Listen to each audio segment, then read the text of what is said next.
program today, so we have folks in attendance, which is awesome. We didn't get to have that last year, so it's great to see faces unmasked in the room.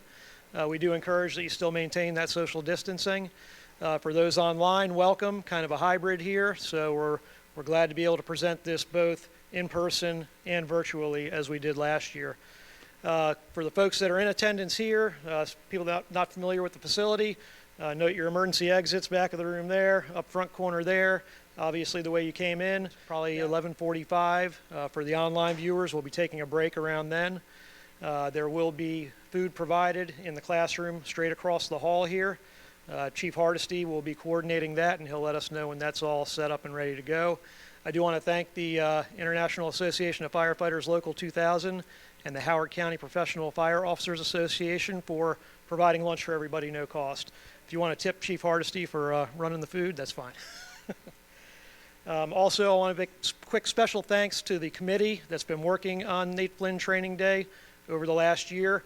Literally, we kind of start the planning process for the next year the day after the event. So it's a lot of planning, and it's really been a challenge for us planning this event the last 2 years.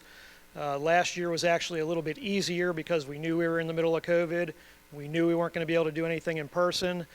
This year, it was kind of unknown, so it was kind of a not a last second decision, but for planning purposes, we kind of had to plan for an online delivery and an in-person, not knowing which we were going to be able to deliver. So we combined them into both. Our goal next year is to hopefully everything goes away and everything's back to complete normal. Do a full in-person attendance with some really good hands-on training. That's kind of our goal and our mission, and we're going to plan hard for that for next year. So I want to thank everybody for attending. A couple of opening remarks before we get into the content. I'd like to welcome to the podium Fire Chief William Anashevsky for some opening remarks. Thank you, Chief Wallace. Welcome, everybody. I'm going to keep my remarks kind of short because you really don't want to hear from me standing up here talking. It's more about the presenters and the information they have for you here today. But good morning and welcome to the James N. Roby Public Safety Training Center here in Howard County, Maryland. I cannot begin to tell you how good it is to actually see your unmasked faces here today, particularly for this class. Now, experiencing a line of duty death is every fireman's nightmare. Losing Nate 3 years ago rocked this department to its core. Some of you may have heard or even talked about the Howard County horseshoe. The proverbial cloud of nothing bad ever happens here, but I beg to differ. You were all sitting in these seats or watching us virtually because the look of that horseshoe ran out on July 23rd, 2018. Howard County lost one of its own. Celeste lost her husband. Their children lost their father. And many lost a great friend. You know, they say that time will heal all wounds, but I think it's more like time leaves a scar to remind us of our pain. Many have asked over the years, and how do you bounce back from a line of duty death? The only logical answer that comes to me starts with what we're doing here today.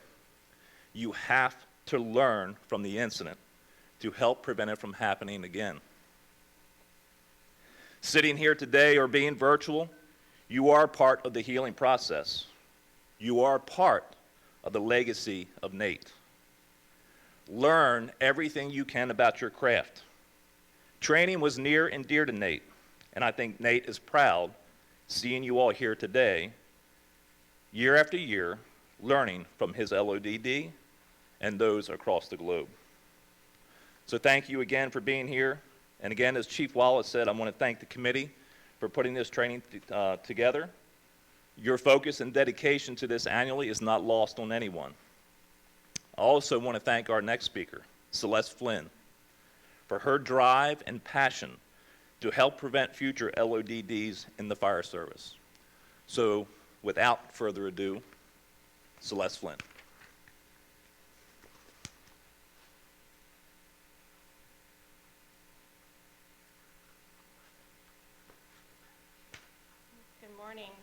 As everybody else has already said, it is really nice to be here in person this year. Although I'll say that the benefit of last year and being able to record this from home was I had better lighting, and no offense, gentlemen, but I had a cuter co-host with me. Even though she made for some really interesting outtakes, she could have her own outtake reel. Maybe one day that'll be shared. But like I said, it is nice to be able to be here in person this year and do this. I think this has been a pretty challenging year all around. I know that everybody's been experiencing the same things. I could call it a lot of things besides just challenging, things like crazy, odd, overwhelming, exhausting. But I kind of like the way the word challenging leaves room to find some positives in it all. Positives like getting away from some of the we've always done it this way kind of practices. Forcing us to find new and creative ways to do things because the alternative was not able to do it at all. And I'm not just talking about drive-up service at Target and carry-out cocktails, even though those are pretty awesome things. But in some cases, everything forced us to be more intentional in our lives, focusing on our priorities, adapting and evolving to keep up with the constant changes that we were facing. Our resilience was really tested, as well as our inner strength.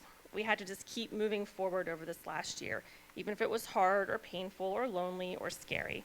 We all just kept pushing because someone was depending on us to show up, both literally and figuratively in your case. And for a lot of you in the room or watching, I know that we've been working through some of these same challenges for more than just this last year. We've all been battle buddies since July 23rd of 2018, all working to adapt, to evolve, to overcome, so that we could all move forward. Not move on, but move forward.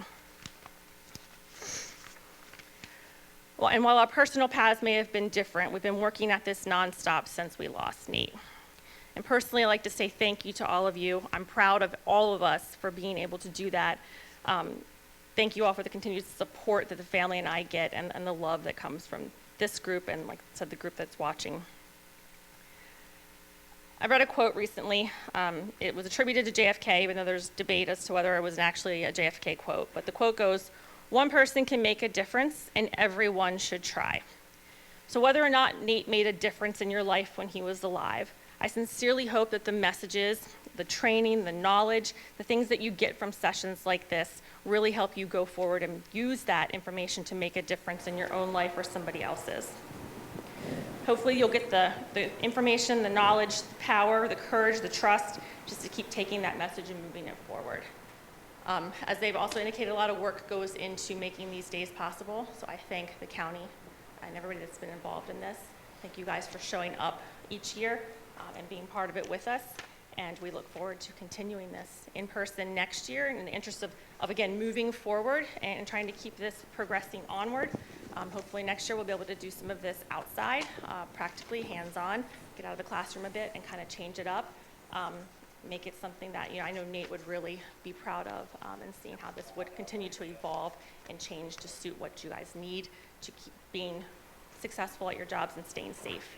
So thank you. I appreciate the opportunity to be here yet again, and I will turn it over now to, I guess, to Joe. Is he next? Okay, there we go. All right, thank you.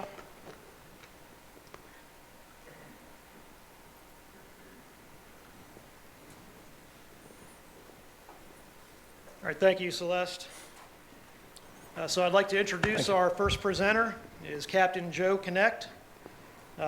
Joe has 13 years of firefighting experience here in Howard County, currently serves as the company captain at Station 11 in Skaggsville.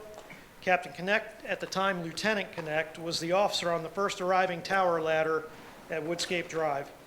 A member of the department's special operations team, he also has a bachelor's degree in business management from Loyola University. Captain Knecht.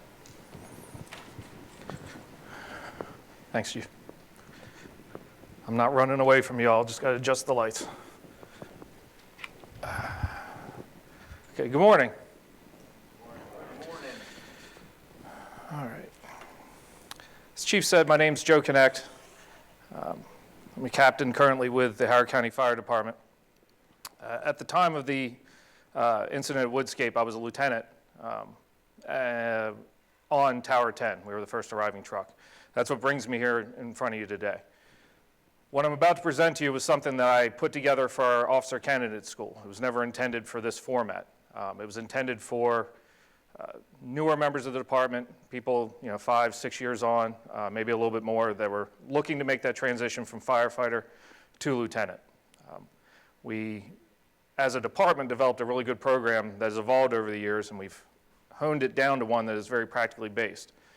And based on the experiences that I had at Woodscrape, I felt there was lessons to be learned that could be passed on to those prospective new officers. I was asked by the committee to present it for this year's training. It was never intended for this format, but I figured we can make it work. I was thinking about how I could make it fit, but then in the end I was like, I'm not going to change it. I'm just going to leave it the way it was. So you may see it kind of tilts more towards decision-making of an officer.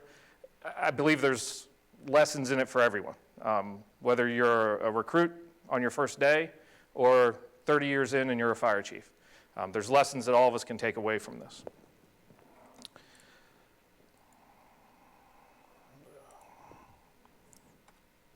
Just give me a second.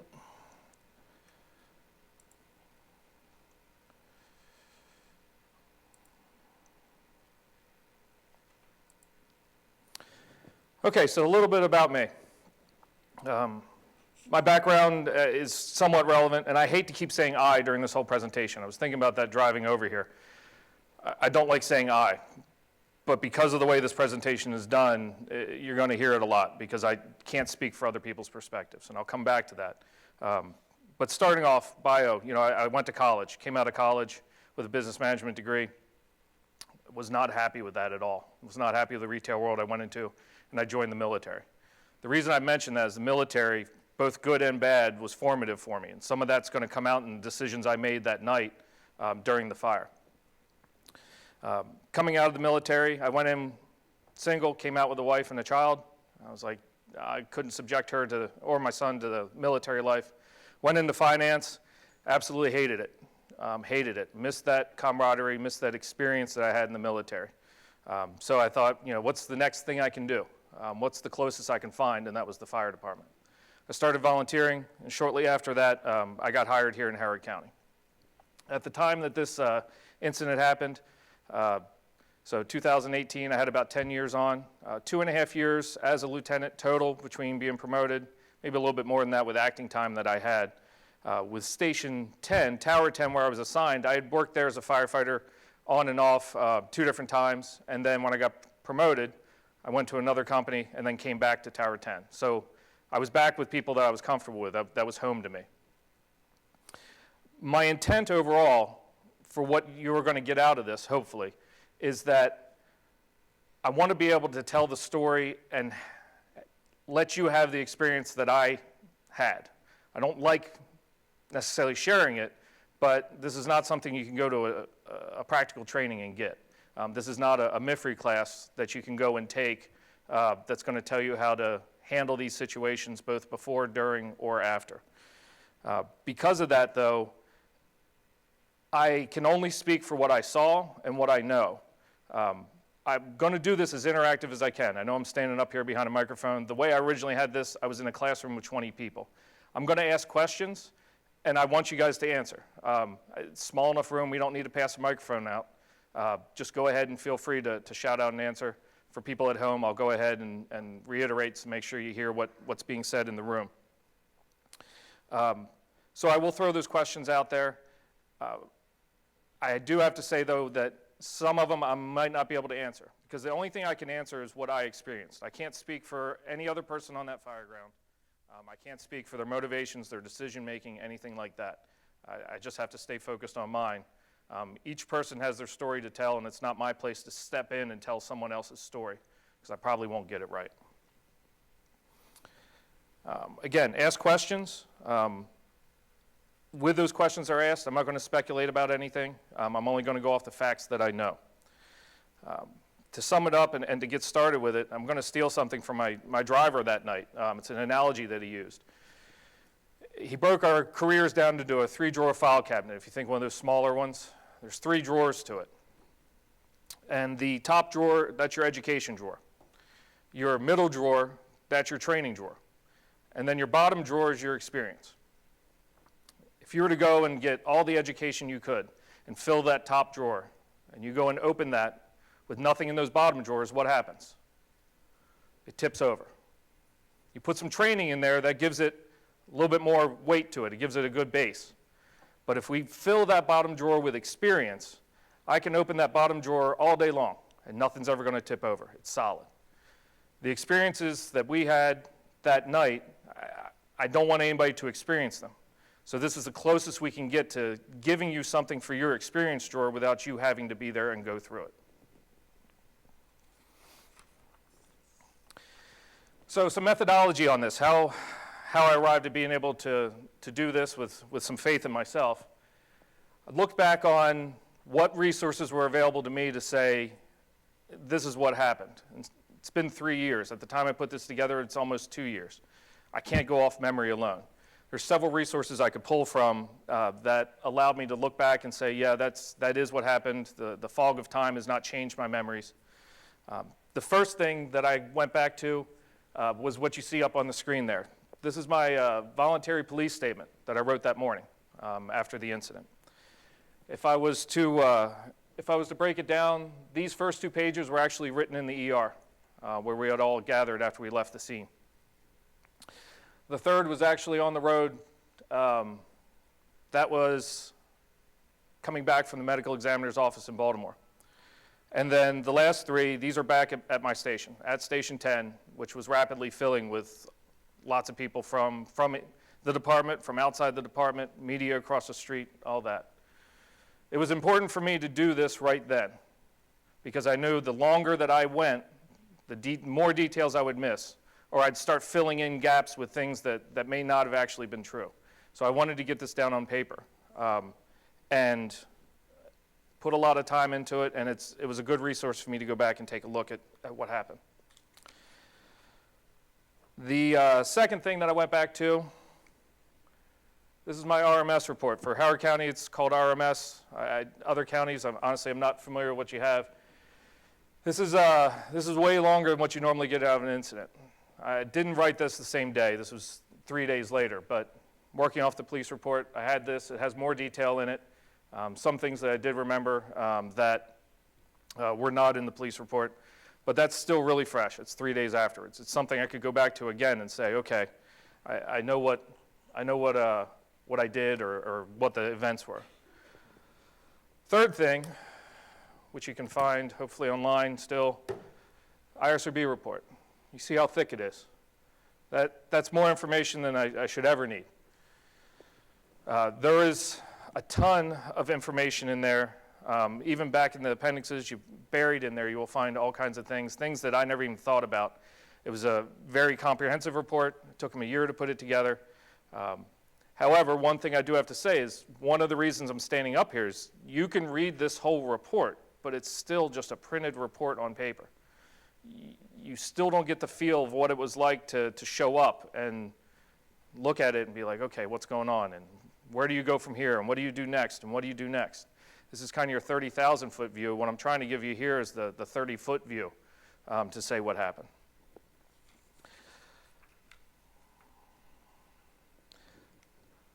Lastly, even though this chart may not look very informative at the moment, this is what tied it all together for me. When I thought about doing this for the OCS class, I didn't know how I could do it and make sense of time. During this incident, as many of you have probably experienced, as your stress levels go up and you start getting the adrenaline in you and that's pumping, time dilates and it contracts. Things that you think were 20 minutes were really 3 minutes. And things that you thought were 2 minutes were actually 10. There was no way I could really put sense to how long I was doing something, how long I was inside, how long I was outside.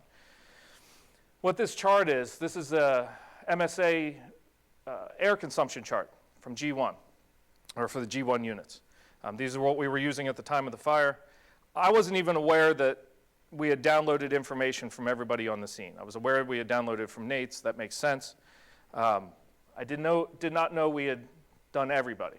The only way I knew this existed was because Lieutenant Burchick, who presented last year, he put a chart up, this chart, so he could use it as a comparison against his chart. He was talking about physical fitness, and I was on the short end of the stick there compared to Lieutenant Burchick. But looking at it, I noticed something kind of odd with it. What I didn't understand when I first looked at it was why it had peaks and valleys. And then as I sat there and looked at it, it started to make sense. Where it goes flat, that's where the cylinder's on, but I'm not consuming air, or the person's not consuming air. But then as you see it drop, they're consuming air. It goes flat again, not consuming. So each time you see that change from it dropping and coming over, dropping and coming over, is somebody unclipping the regulator. Then I went back as I was watching it and counted the number of times that happened. And I guessed at that point, I was like, I think I was the only person that went in and out that many times. So I made contact with our SCBA shop. They were able to confirm that this was mine. And from there, now I have something that works. Now I have something that tells me how long I was in and how long I was out, because I pretty religiously, to conserve air, I only clip in right before I go in, and immediately as I come out, that regulator comes out. The only thing that was wrong was the time at the bottom. I couldn't reconcile the time. Turns out with a lot of the MSA packs we were using, depending upon the life of the battery, this clock would get off. So what I was able to do, though, I was able to look and say, okay, in this entire sequence, where do I know exactly where I was at a given time? And that was this last time right there. That was the evacuation order. I know where I was standing when the evacuation order was given, and I know how long it took me to get outside. So from there, I could work and say, okay, if it's this time, then I can work my way backwards. And now I knew exactly where I was at the time within about 20 seconds of when I entered or exited the building. And then from there, I was able to go back and look at the pictures that we had collected and the timestamps on them, and then time that up with where we were. So with that, now I was able to put together a narrative that I felt comfortable with to present to others to say, okay, this is factual based off of what I wrote, and this is factual based off of the evidence we have from the SCBA and the timestamps on the photos.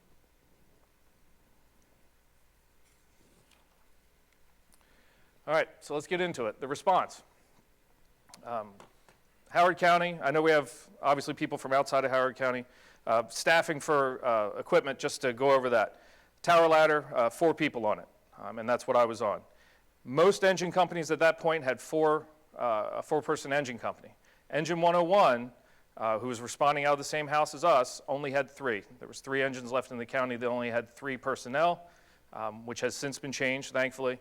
But Engine 101 only had 3 personnel. We were dispatched for a report of smoke in the structure. So this was around 2 in the morning. I remember leaving, and we weren't that groggy. We were on headset talking to each other going down the road. My crew, I couldn't be more comfortable with them. I'll say it until the day I die. The driver that I had that night, and who was my assigned driver, is the best tower ladder operator in Howard County. I have absolute faith and confidence in him. His actions on multiple occasions have kept me from injury or worse. So absolute faith in him. Riding behind me in my bar position, it was a newer member. He had about 4 years in at that point. Dedicated to the craft, went and took extra trainings. Somebody that I had trained with and worked with and had confidence in him as well. Riding outside vent, the C position for us, Tower 10C, I'd say one of the best outside vent men in the county as well. Independent thinker, didn't have to give hardly any direction on the Fireground. He knew he could assess tactical priorities for his position, and off he went. He would address each of them in order, from highest priority to lowest priority, get them addressed, and I knew he'd meet back up with me either on the inside or the outside. So who I had riding with me did not make a difference. What I was telling the new officers in the OCS class was, who you have with you does make a difference. That's your rev limiter, essentially. If I look back and I had 2 recruits in the back, that changes my decision-making process. That pulls me back in and limits me from what I can do. This night, that wasn't an issue at all. We weren't limited in the actions we could take. We're put out for a report of visible smoke in the structure. There were storms in the area. We noticed it when we got to the rig. Storms had already passed through. It wasn't heavy rain, but we knew there was heavy amount of lightning, thunder, all that. Going down the road, looking at the comments, and the comments did say, homeowner states there's smoke in the structure, which for our dispatch profiles, normally smoke in the structure, visible smoke in the structure, calls for a full box, which 4 engines, 3 special services, 2 ambulances, a battalion chief, a medical duty officer, and a safety officer. This one was put out as a local box, which is just odor of smoke in the structure, normally. I can't speak to why that happened. But what we ended up with was 2 engines, 1 tower ladder, a battalion chief, and an ambulance. Going down the road, I was thinking about it, and I considered, saying to the chief, like, maybe we should upgrade this. This is normally a full box. But then I took a look at the bigger picture, and I could hear on the dispatch channel there was lots of calls going out. There was lots of storms going through the area. I knew that resources were probably thin. I was like, you know what, this makes sense. I have faith in my chief. We're going to go down the road. We'll get there, and if we need more, we'll call for more. So what you're looking at here, this is from our mobile data terminal. This is basically what it gives us when the call comes up to say, this is what you're going to. And this is where we'll try the interactive part. What can you make out of this picture?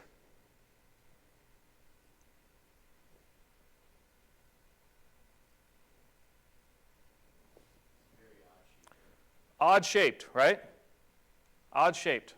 This is not normal, right? And normally when you see odd shaped, it also tells you it's probably going to be a larger building, right? Can you tell size from this building? The circular driveway. Circular driveway, right? That was my key. That's one of the first things I saw. Because typically, you see a circular driveway, you know that is going to be a larger structure. So we have what I would now call an asymmetrical building. It was not in my vocabulary back then, but now on a size up, I would call this asymmetrical. Circular driveway, I'd say, all right, it's probably a larger structure. However, even if I were to zoom that out and look at other structures in the area, it still doesn't give you a size reference for it. And this is what plagued us throughout this incident, was underestimating the size of the structure. One thing that I always did have up and still do have up going down the road, one of the different tools that's available on the computer is I make sure I have Google Maps available.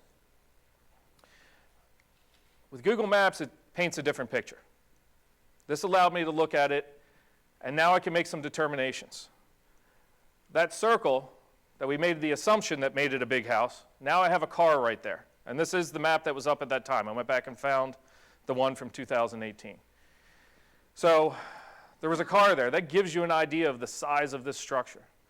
It also shows you that there's a pool in the background that was not on the MDT maps that were in most of the apparatus.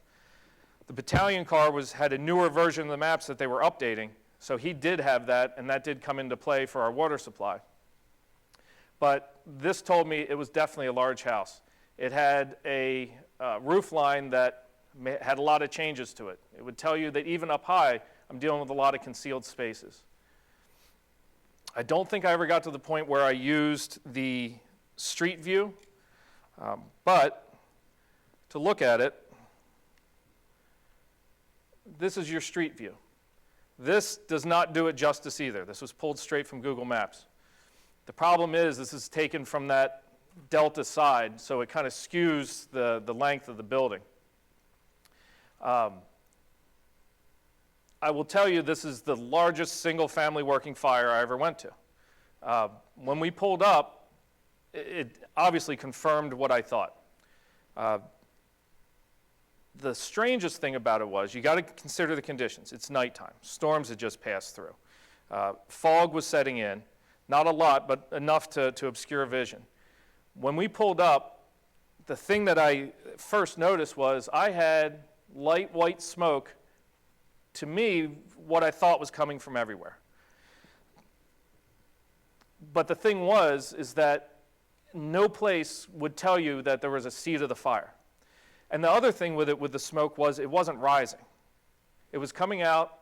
I know we had some coming out of the eaves along here and some along here, none pushing out the windows, but instead of coming out and going up like we're used to seeing, it was coming out and going down. So that was the first thing that kind of, beside the size, when I looked at it, I'm like, something's off with this.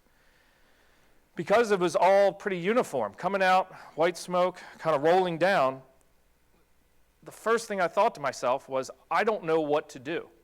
I don't have a plan. I cannot look at this building and say, well, as the first arriving truck, this is what we're going to do. I couldn't say that, all right, I got heavier black smoke over here, so we definitely are going to focus on this area. There was nothing. I couldn't tell you anything. So with that being said, my driver and I quickly talked about it. We said, we'll just put the turntable in the middle of side A, We're a rear mount truck, so the turntable ended up pretty much right about where this car is parked.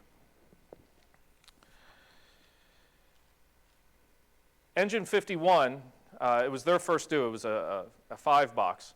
Engine 51 got there shortly before us. They had parked in the circle to get out of the way, just heads up on their driver, and they had started to stretch a line to side alpha. There's a set of doors over here. I don't believe they were going to the front door. Because Battalion 1 was able to see that there was a pool in the back, he notified them, hey, there's a water source you can get. That engine carried a hydraulic pump that would allow us to get about, I believe it's 500 or 600 gallons per minute from a static source. So we were going to use that pool. 51 redeployed to side Charlie. They actually drove the engine around, and I think they had to basically walk the lines around with them. That allowed us to scoot the truck a little further up to get to where we wanted to be.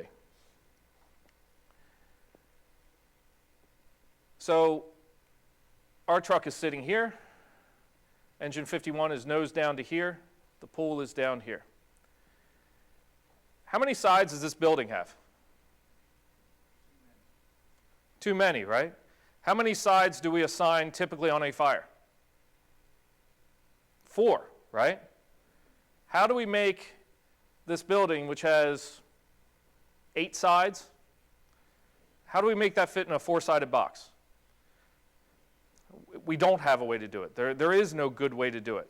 The only thing that I could do, in my mind, going down the road and once I got there, was I take the long ends of the building, so right here, and all the way up here, and I stretch that building out. And that makes it into a rectangle to me. So side alpha is pretty obvious. So we'd call all this side alpha. Side B, very short, but I'm still calling that side B. Here's where we get into trouble, is when we come around here. Side C, there's this bump out right here. What also is hard to see is there is a grade change. So you drop down 10, 12 feet as you're coming down around this bump out, and then you're down at a basement level. So the doors up here, that's on ground level. These are below grade compared to the front. Side D was pretty obvious, so side C became the problem. The other problem with that is, with that grade change, is that if you're standing up here, you can't see down here. And if you're standing down the bottom, you can't see up top. That definitely came into play through the incident. The units that were originally on scene, though, were pretty much all in agreement of what side Charlie was. There was no confusion of calling the lower level side Delta or anything like that. Everybody was pretty much in agreement that this was Delta.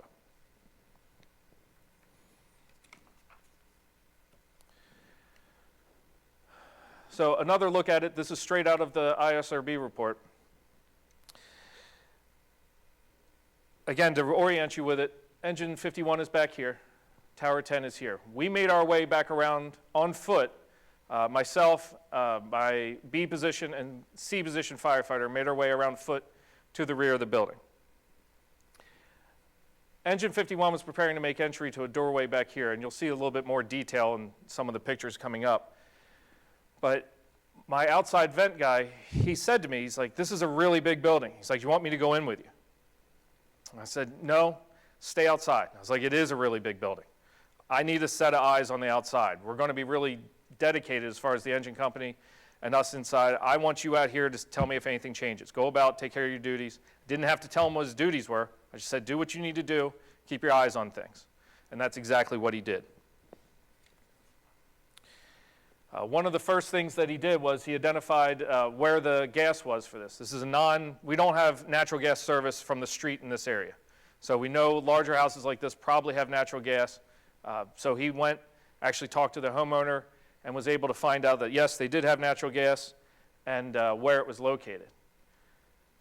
I said he was good. He's resourceful. It was up in the woods. It wasn't in the front yard. Wasn't outside, off the side of the driveway. It was 60 feet away from where we were going to be entering, up a hill, behind some brush in the woods. He was able to get to that and get that shut off. In addition to that, he was also able to locate the electrical shutoffs in the garage, make access in there, and get those shut down, and communicate that back up to command.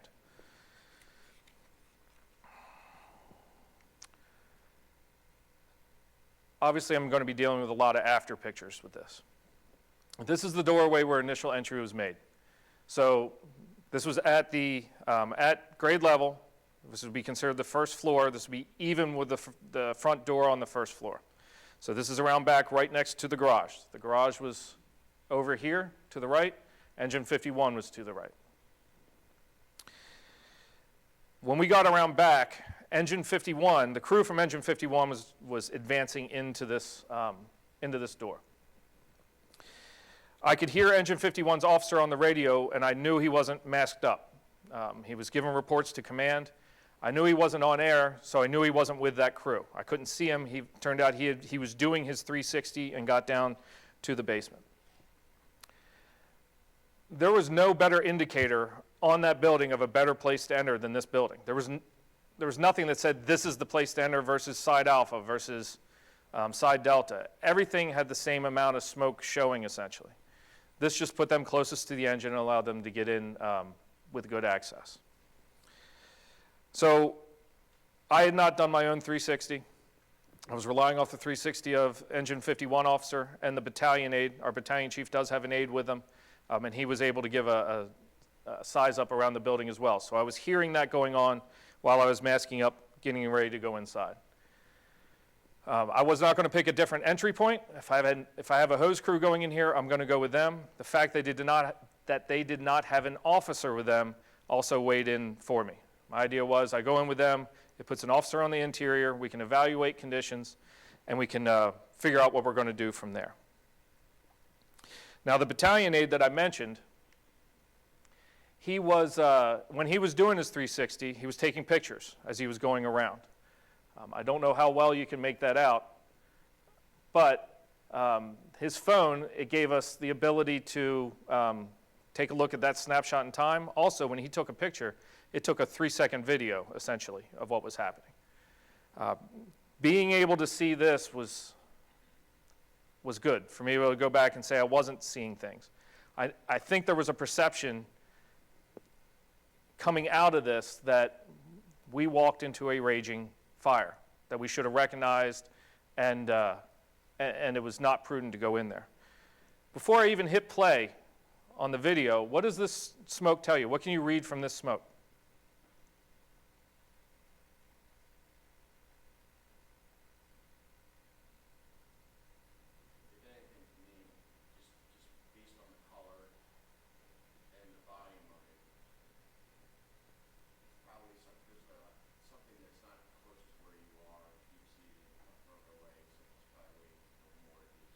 Right, so to reiterate, it's kind of brownish in color, and again, it might be hard for people in the room to see it. At home, hopefully it's coming through clear.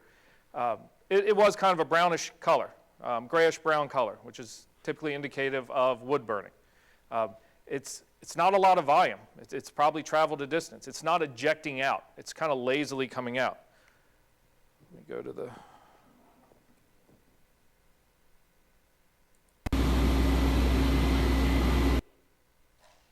Again, it's very short.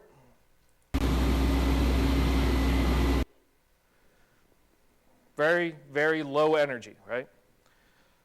I don't think many people would think twice about entering a structure that had smoke of that small a volume and that low energy coming out of it. I know that that room I'm stepping into, or the adjacent room, has not flashed over. There was basement reports coming from Engine 51 and the battalion aide as we were making entry, and I was aware of them. The clearest one I got was from the battalion aide. He said, I'm at the basement. I believe he said something along the lines of, it's kind of hazy. He did say, to reiterate, he was like, I do have smoke conditions. I was aware of that going in. Hearing hazy, I'm like, okay, hazy. I'm not too worried about hazy. However, I already have an engine crew that's inside. I really didn't have an option to stay out at that point in my mind. That picture that, by the way, that was taken right there, that was taken 2 minutes after we entered. So crews are already inside in the smoke conditions that you're seeing here. So I have an idea that, yes, there might be something going on in the basement. I head in, I meet up with Engine 51's crew, and when I get into it, actually, let me make sure I'm orienting you to where we are. So again, to orient before we get any further in, this is where we're entering right here. This is the garage, engine 51's parked here. So we're entering through this door, which is the first floor. So we enter in, and I have a thermal imager with me. The thermal imager I had with me was new. We probably had it maybe a couple days. It's the first time I had used that thermal imager other than my morning checks, but not the first time I had used that model. I was familiar with that model. We had it at other stations in the county. I had talked to other officers about it to see what their opinions of it were. I had no issues with the model itself or how to use it. So when I get in, I only go in a couple feet. Obviously, it's an after picture, but we'll make out what we can out of it. I make it in a couple feet, and then I scan with the thermal imager. When I scanned, I couldn't make out much directly in front, but to the left, I made out the washer and dryer that was pretty much directly right there. So immediately, I'm on a tile floor, I see a washer and dryer, I know what kind of room I'm in. I'm in a laundry room / mud room. Probably there's going to be a kitchen off of that, would be a good guess. The only thermal signature I got was behind the washer and dryer. I was able to see kind of convective currents coming up, put the crosshairs on the currents, and I think it read between about 160 to 200 degrees. When I did the OCS class, we actually did a thermal imaging class beforehand. So I need to stop for a second about that. Thermal imagers, they're great, right? Somebody hands one to you and says, look, you're going to be able to see through smoke. You're going to be able to find victims. You're going to be able to do anything with this. We are cautioned, don't push too hard, don't rely on it too much. It might go dead. The battery might go dead. We don't talk about the other limitations of thermal imaging cameras. There are a lot of limitations, and this fire brought nearly every single one of them out. The first thing is, I was under the impression, because I had not received formal training on it, I was under the impression that if I pointed it at convective currents coming up and it said 160 degrees, that I was looking at air that was 160 degrees. It's not what a thermal imager does. A thermal imager is looking for infrared radiation that is being emitted by a heated object. It doesn't pick up air. It only comes from heated objects. And what it will do it will find the best source. So when I pointed it at those plumes coming up, what was I really looking at? What was it giving me a temperature of? It was giving me a temperature of the wall. It was giving me a temperature of the wall behind the washer and dryer. That wall had already been heated up to 160 to 200 degrees. I can't tell you how hot that smoke was that was coming up. I did turn the tick to the floor to take a look at the floor to see if it was hot. Nothing stood out at all. The ISRB report correctly identified the fact that these floors were super thick. They had an insulating quality to them with the subflooring and the tile that was going to mask what was below. Something else that I learned after researching it for a while and putting together the class for the OCS candidates was there's something called reflectivity and emissivity that comes into play. And I'm not going to go too deep into it, but basically, like when you start your tick up during morning checks, if you point it at your windshield in the cab, what do you see? You see yourself, right? Because the infrared radiation is coming off you, hitting that windshield, and coming back. And that's what you're looking at. Right. However, it works on other reflective objects like that. If you ever pointed at stainless steel or diamond plate, water, things like that. Look at the flooring. There's a little bit of it that you can see right here. Tile flooring with a glaze on it. What does that glaze do? Reflects infrared energy. So now we have the insulating factors of the flooring, and NIST hasn't come along and said I'm right on this, but I'm guessing, based off what I know about how they work, that reflectivity also masks some of it as well. So the thermal imager did help in the fact that I could look behind that washer and dryer and say, okay, something's going on back there. It's not happening in this room, so it's coming up from below me. But was I concerned about 160 degrees? No, I figured that was something that had traveled a good bit. and I got time to figure out what's going on. So based off of what we got from the thermal imager, I started to do a search to the left. Not feeling anything through my turnouts, not feeling anything in my knees, not feeling anything up around my hood or my ears. Start crawling along. This is the doorway that comes out of the laundry room and goes into kind of a kitchen area. Met up with engine 51 pretty much at this point, and passed them, and then stayed to the left. I stayed to the left because, based off what I got from the thermal imager, and knowing the garage was to my right, whatever I was looking for was over there. I was looking for the basement steps. I was not looking for them necessarily to go down them. I wanted to get to those steps to be able to either look down if they didn't have a door and say, yep, that's it, or if it had a door, close it. I knew there was a kitchen there. A lot of times you'll find those steps going down there. That's what I was looking for. So coming out of the laundry room, I probably made it about 10 or 15 feet in. I always carry a hook with me. I was sweeping with the hook. I actually missed the stairs that went to the second level. I never encountered those. I skipped right past them. Crawling in, I'm still on tile. Again, about 10, 15 feet probably past the laundry room entrance. And as we're doing that, I kind of had a pause and said to myself, what are you doing? You know, I'm turning my head left and right to see if I can feel heat anywhere. My thermal imager's not showing me anything. I pick my thermal imager up and look, and it's white. That's it. There's no definition. There's no nothing. There's no glow anywhere. It's just white on the screen. That's once I'm into the kitchen area. Going back to the thermal imaging principles, we're told, you know, a thermal imager whites out when it gets too hot, right? That's old technology. For it to white out now with the way that they're built, you're in a flashover before it whites out.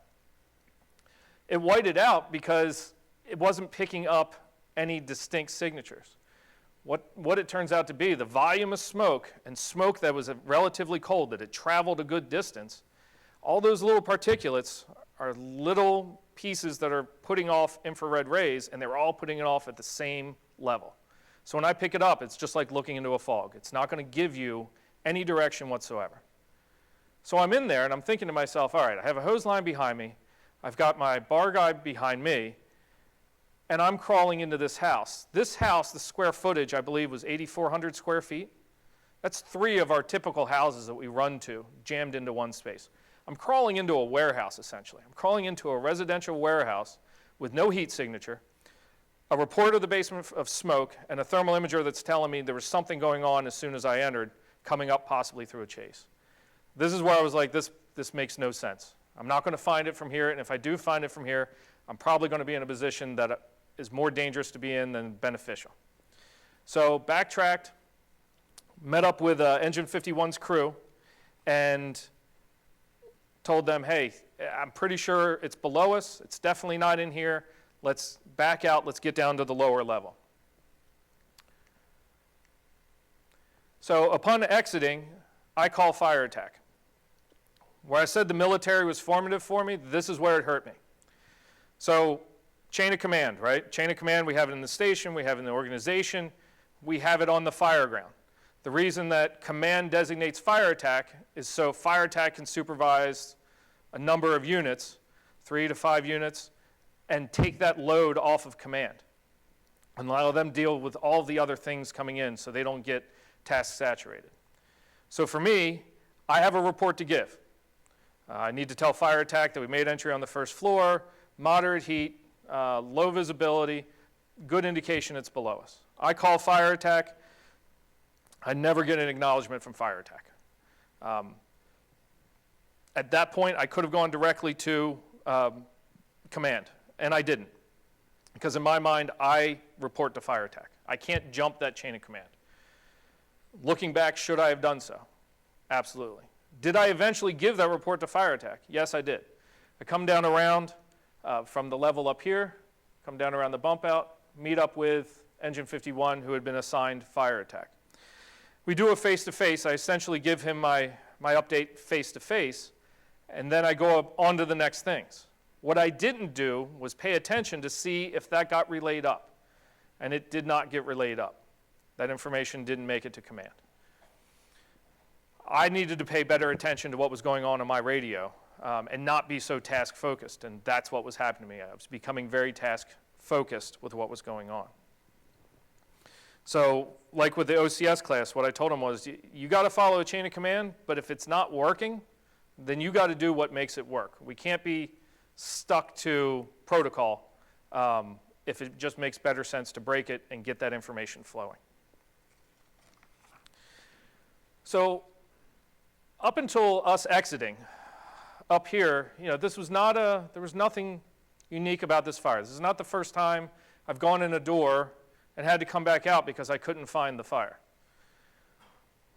But the transition from up here, because remember, I had never seen down here, but the transition from this upper level to walking around this bump out to the lower level is kind of where my spidey sense started going off. That's where it was like something is starting to change here and something doesn't feel right.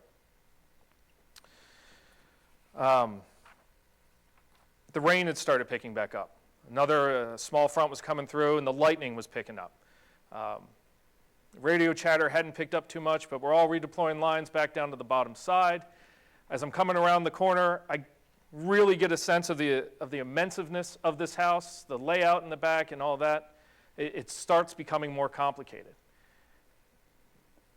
For anybody who was there, they're going to know what I was talking about. There was peacocks in the backyard. I'm making the transition down, I hear this squawking. I'm like, that's not chickens, what is it? And for some reason in my head I said peacocks. To this day, I don't know how I knew what peacocks sounded like, but to my left, there's peacocks coming down. And I'm thinking, it's getting weird now, and I don't know why it did it to me, but I'm like, this is not normal. This fire is going in the wrong direction. So we get to the bottom. Now this was taken probably about 3 minutes to us arriving to Tower 10, arriving down at the basement. Engine 51 and Fire Tech had already been down here. This was the picture taken by the battalion aide. So let me go to the next one so we can play it. You're not going to get much out of this. So to orient you, this is the basement doors. They were referred to during most of the fire as sliders. There were no sliders down there. They just look like it. It's just a single door that opens and the rest is just glass and panes. So no one had made entry yet. No one had made entry yet at this level. For there to be a basement fire in that area, we would expect smoke to have a certain behavior to it. If we had a basement fire in this area, what would you expect to see when you get down here?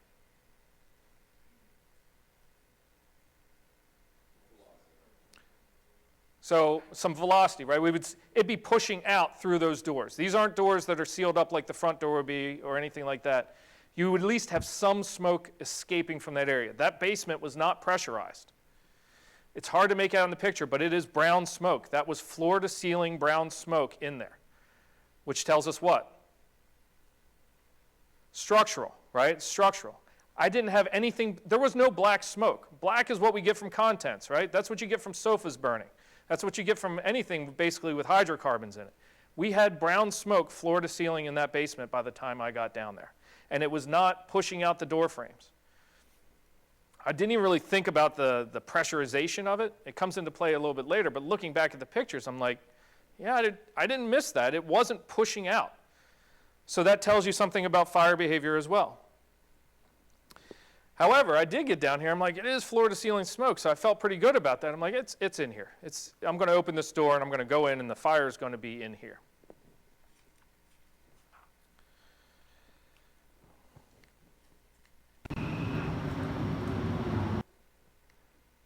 Okay, obviously an after picture. So it gives you a better shot of the doors. So we get down there. Fire Tech asked me to get the doors forced. I look back, and Engine 51 is still working on getting their line down to the bottom side.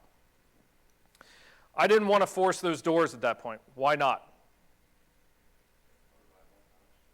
Right. I didn't want to force them to provide oxygen. What's the door made out of? Glass. It's a wood frame with glass in it, right? If we don't do this right, what's going to happen? We've made the exhaust point, right? And now we know, or we made the intake point, and we know where the exhaust point is, because it's that last door that we just came out of. So I wanted to make sure it was controlled when we opened it. I also wanted to make sure we had plenty of line, because in my mind, we were going to force that door. There's going to be a sudden intake of air. It's going to clear that out, and we're going to go in with a line and put that fire out. But I didn't want to force the door. Had a discussion with Engine 51's officer and Engine 101's officer, because they had arrived on scene. They had pulled a backup line and made themselves 2 out at that point. Pretty much everybody had gathered up down there. I asked Engine 51, I said, how much line do you have left? They looked back up, and they said, about 30 feet. I was like, that's not going to do it. 30 feet is not going to be enough for the size of this basement. I was like, go get another line. And I believe that's where the 300 was stretched down from Engine 51. While this is happening, I'm going around, because this is side Charlie, basement level, so first floor is above it. Come around to the left, and that's side Delta. It kind of comes up and goes up to at grade in the front. But there's doors on side Delta as well. So I go around to check those. This door is locked. There's a door, I think, to the left of that cooler. That was locked. And then this is side Delta. And there was doors over there. They were locked. Interestingly, and when I walked around there, we want to talk about task focus. That's all I was. Never looked up. Never looked up. I was looking only at that door and how to get in. What I found out looking at the pictures and the video, we actually got a good shot of the first floor. If you pay attention up here, you can actually see there's hardly any smoke up in that area. You can see structural elements inside of there, which probably would have confused me even more, because it's like, okay, I pulled up, I had smoke coming from everywhere eaves-wise, but now that I look at this, it's not hardly anything up there. And maybe you can make it out there, but yeah, you can see a definitive line here of a bulkhead or something along those lines. It's up there. Not a lot of smoke up there. So I'm checking these doors. They're all locked. Battalion 8 is making another lap. I don't know how many laps he made around this building, but he gets kudos for that because he never stopped working. He comes around, and I said to him, I was like, hey, on your next lap, see if you can find the homeowner and see if they have keys to the basement. And he looked at me like I had 3 heads when I said that. I'm at a working fire. I have a hook in my hand. I got my bar guy there with a set of irons, and I'm asking for keys to the basement at a working fire. And I had to say to him, I was like, I get it. Glass doors. Don't want to break them. He's like, gotcha. I'll be right back. Off he goes. So he goes off to try to find those keys. Obviously, the homeowner, middle of the night, had not grabbed anything. So no keys. So Battalion 8 comes back around, and he says, no dice, bro. Just go ahead. Force it. I was like, all right, look back. 300 was getting in place. I'm like, okay, now's time. Let's go. So I tell my barman, I say, listen, it's a wooden frame and glass doors. As gently as possible, force this door, because we need this glass intact. And he did it. He basically pried the door open. It's a little hard to make it out of the picture, but blew it out in the door jamb. Blew the striker plate out. The jamb was mostly intact. It just splintered. It gave us a door that we were able to control. Once he had done that, he steps out of the way, door opens, and things just get more confusing. At that point, the brown smoke I had floor to ceiling, it was still there. For a fire, what was I expecting to happen? I was expecting a rush of air down here, maybe the whole thing, and it goes in, right? And I expected smoke to come pouring out the top. Didn't. It was frozen. That's the best way I can ever say it. It was frozen brown smoke at that door. It looked like you could take a knife and cut out a piece of that smoke and walk away with it. That's how solid it was and how still it was. There was no energy to the smoke that was in that basement. So with that being said, I'm like, that doesn't make sense. So clip in, step in, go 3 or 4 feet, have my tick, which losing confidence in that now, right? Because it worked when I went in that laundry room. But then the more I used it, the less info I got out of it. So I go into a room with smoke that has most of the energy out of it, incredibly dense and a large area. And what do I see on my tick? Nothing. I see nothing. It's just looking at uniform heat from soot and smoke, or soot particles that are suspended in the air. It gives me nothing. I'm at a loss at that point. There's no reason for us to go in there with a line. We can't see anything. I have no heat signature. It's a huge basement. I'm not going to know where we're going. That's the point where I stepped back out, and honestly, I didn't know what to do. I was done at that point. Like, I've been on the first floor. I know I have something probably below us. But now I've been in the basement, and it's not here. So where is it? The tempo was getting rushed. A full box had been called for shortly after our arrival, so those units are starting to come on scene. They're figuring out water supply. People are running around in the backyard. Lines are getting moved into place, all that. It just all felt like it was going way too fast. And the only thing I could do at that point was take a knee. I just took a knee at this door. I remember I had my hand on the door handle of the door, kind of pulled it shut, but not all the way. I had my hand just resting on it, and I just took a knee and said, all right, start over. What do you have? What have you observed? What can we do from here? Took about 15, 30 seconds while I was figuring that out. Fire attack was there. He was working, I guess, with his crew. And finally I said, okay, look, this is what we're going to do. Like this, we don't normally do this, but I can tell you right now that the fire is not right here and it's not in this basement. If it is in the basement, it's a distance away from here and it's behind closed doors because there's no heat in here. I said it might even be between this level and the first level. So we're going to bring a fan down here. We're going to set it up at this door. We're going to fire it up. We're going to go in with cold air at our backs, and we'll get it from here. I do remember those specific words. It's the only thing we could do at that point. We did have a report that everybody was out. I had no crews in on the first floor. I was keeping track of that. That was the only tactic I had at that point that possibly could make sense. So I conveyed that plan to Fire Attack. He said, okay. In me relaying that plan, I think something was lost in the translation because when you go back and listen to the audio, it called for a fan to the front door. I understand. There's a lot of confusion going on. Where do we put fans at fires? Usually at the front door, right? We never even got to the fan as it was because of events that will unfold. However, as I'm sitting out here, waiting to get that plan into play or going to take those next steps, or as I was trying to think of what was going on, what tool was I not using sitting outside? The tool that had failed me, in my mind, on several occasions now, my thermal imager. Up to this fire, I never did an outside scan of a building with a thermal imager. To me, a thermal imager was an interior tool that you used to see through smoke, and that was it. That has changed. That has changed for me and has changed for us as a department. One of the things that came out of this, in our orders, it says you will do a 360, a complete 360, and you will use a thermal imager when you do your 360 to scan the building. So we're doing visual, and then we're also doing a thermal reading on it. Had I picked that thermal imager up and looked directly ahead of me and to my right, just right over here, I would have picked up a heat signature, a very, very distinct heat signature where fire was burning in that crawl space. Didn't do it.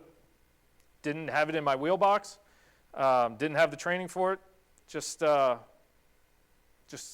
didn't do it. So that was a big miss for me.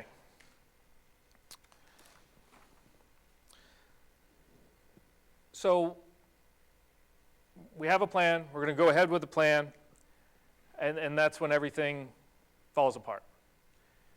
We're down here at the bottom. My driver had done everything that he could do as far as a driver, and he had moved on to other tasks. He had already put the aerial up. All ladders had been thrown. Utilities had already been secured. He had lighting up. He did exactly what I would expect him to do at every single fire. So now he's looking at the next thing he can do. What we were missing at this point was a water source. The hydraulic pump, it was a chore to get it down to that pool, and he was assisting with it. He was dragging 5-inch line from engine 51 that was up here to the pool that was down there. While he was dragging that down, the coupling, of all things, you talk about little things that affect the overall incident. There is a gate right here. The coupling grabbed on that gate, and when it did, it spun him around, and it turned him looking right at these doors right here. And he had fire, lots of fire showing behind those doors. Had he not gotten spun around, he may not have seen it. Head down, humping down with the hose. So he basically drops the line, comes around the bump out, and yells down, "Hey, you got heavy fire up here on the first floor." And if you know my driver, there is no mistaking when he yells down something to you. Everybody got the message. At that point, it was just me and my bar guy left back there, because everybody heard heavy fire, and 51 and 101 started redeploying back up, which makes sense. We're frustrated at this point, right? Couldn't find it on the first floor, couldn't find it in the basement. Well, now we finally have somebody see fire for the first time. Okay, so we're gonna go get that fire. What am I stuck with down at the basement? I got an open door, right? I got an open door that we just forced. What happens if I leave that open? That heavy fire that they're seeing on the first floor is going to get heavier. So I've got to secure that.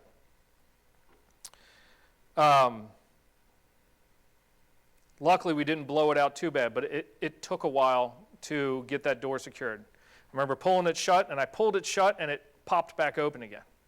And I thought to myself, maybe I had an automatic closer or something. We screwed that up in the process of forcing it. Didn't occur to me why it popped open again. I'm like, pull it shut, pops open. I got my hook with me. I'm like, all right, put the hook on the doorknob. Maybe that'll weight it down and keep it shut. Nope, popped right back open again. Eventually, I was able to get it secured by putting my hand in and pushing that shard away from the door jamb, and then shutting the door fast while I pulled my hand out, and it grabbed the door and kept it shut. That took me about a minute. Crews are moving up. That delays me from being with them. I'm coming up with my bar guy, and as we come up, we come around, we see no fire. Never saw fire. I didn't see fire until 30 seconds from being evacuated out of this building. Never saw fire anywhere along this path up here. So, and it took me weeks to figure out why I didn't see fire. But when you put all the clues together, it starts to make sense. Why did the door keep popping open? Air current. That was an intake. When I opened that door originally, after it was forced, like I said, it was solid, right? The smoke was solid. But as I kneeled there, if I had been paying attention, because I had my eyes closed, trying to focus, if I had been paying attention, I bet you I would have started seeing that smoke at the bottom of that door start to move. So that allowed that fire in that concealed space to start to get rolling again. It had gone vent limited. Granted, I'm not the researcher that can put all this together, but in my mind, looking back, it had gone vent limited, and with us forcing that door, eventually it started getting air and it started going. So fire breaches through the floor, or the floor had already been breached. My driver sees heavy fire up here. The crews from 51 and 101, I assume, saw fire going past. I come up, I don't see it. Why don't I see fire when we go past? Close the door. Close the door. That's how vent limited it was and how much on the edge that it was. It's like, having that little plywood dollhouse where you open and close the doors and you can make it do all kinds of things. That's literally what we were doing here. And that's how starved that fire was for air. You give it some air, fire goes up. Take that away, and very quickly it snuffs right back down again. So we never saw it, which didn't help me at all. That adds to my confusion, because now I'm like, I know my driver was not incorrect. I know that. Why am I not seeing what he saw? Another thing, and this really got me when I went back, the next shift. Here's where we made initial entrance.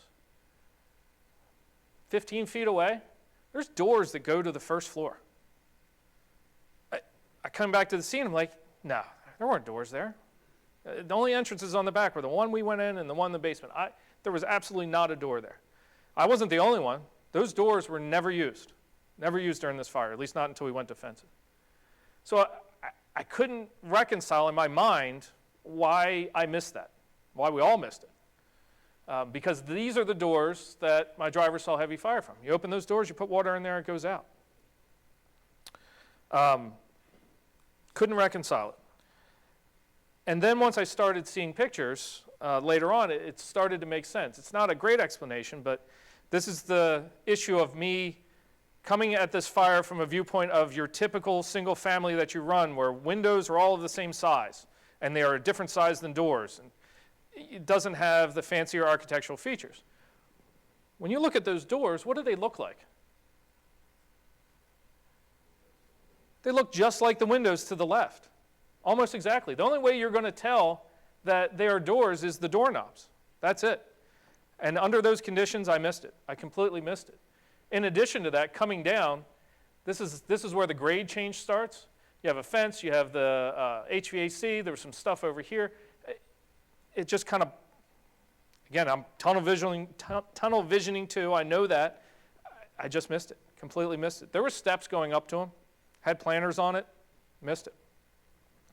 My takeaway from that is, especially when you go to a place that's not normal, you've got to slow down. You got to slow down, and you got to take that 30-foot step back. I'm coming down next to the building, and I'm not looking big picture. I'm looking tight, looking for the next task, and that's it. You got to step back. By the way, I should have said at the beginning, I have nowhere in here for a break. And I apologize for that greatly. It just doesn't work for this. So if anybody needs to get up and leave, feel free to get up and leave. My apologies. So moving up, engine 51, engine 101, those crews get up there. They're up there a minute before I get up to the original entrance we were at. You would expect going back up there that you would see a lot of smoke coming out that door. There's less right now than what I saw the first time. This is, I believe that's a nozzleman off of engine 51 right there, advancing the line back up. So I'm still, at this point, I'm still down trying to secure the door. I might have it secured at this point. But does that smoke look too concerning to you? No. No, I would, under other conditions, I would never hesitate to go into that.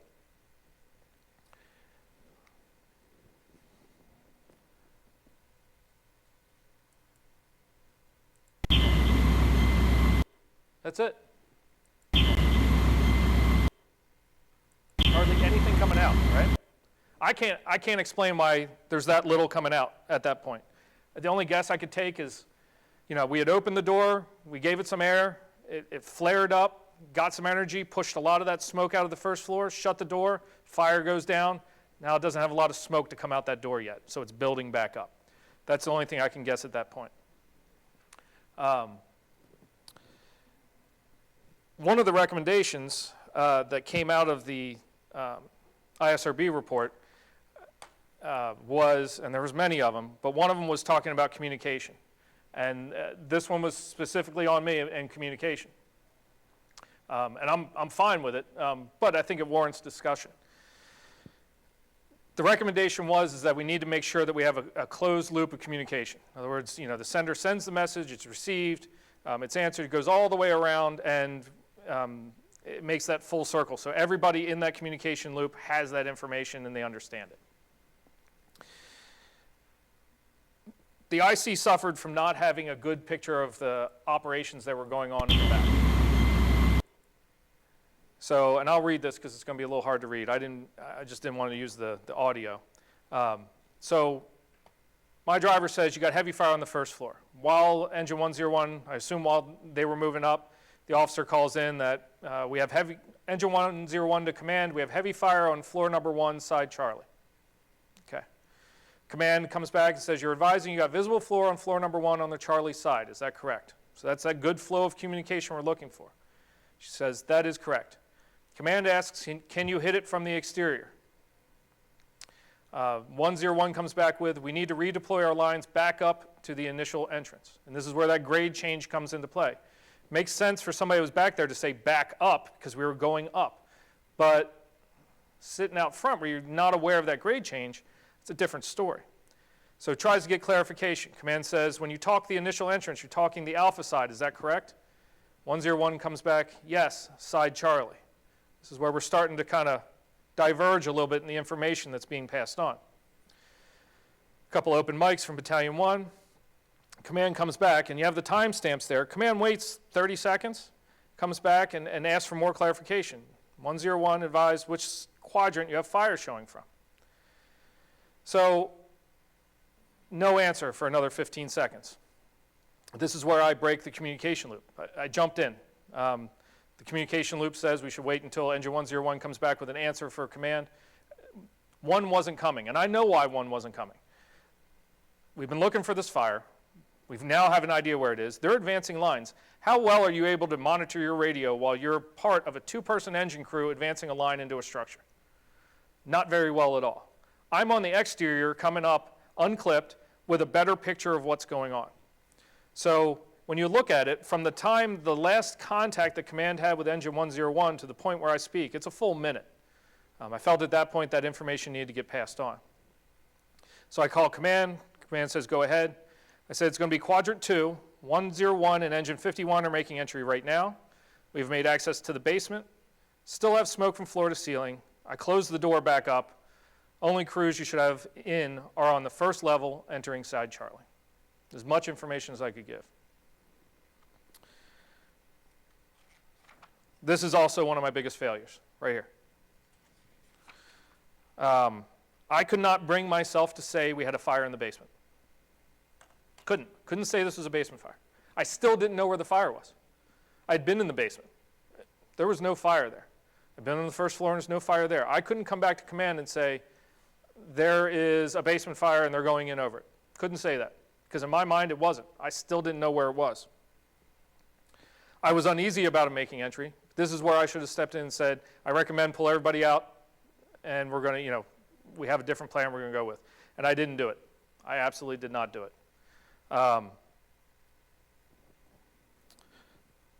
It was a missed opportunity, and it was definitely on me there. From that point, about 30 seconds after that transmission, I entered in behind engine 101 and engine 51. So when I got around back, I knew who was in and I knew which crew was which. There was a line already through the door and engine 51's crew was still outside.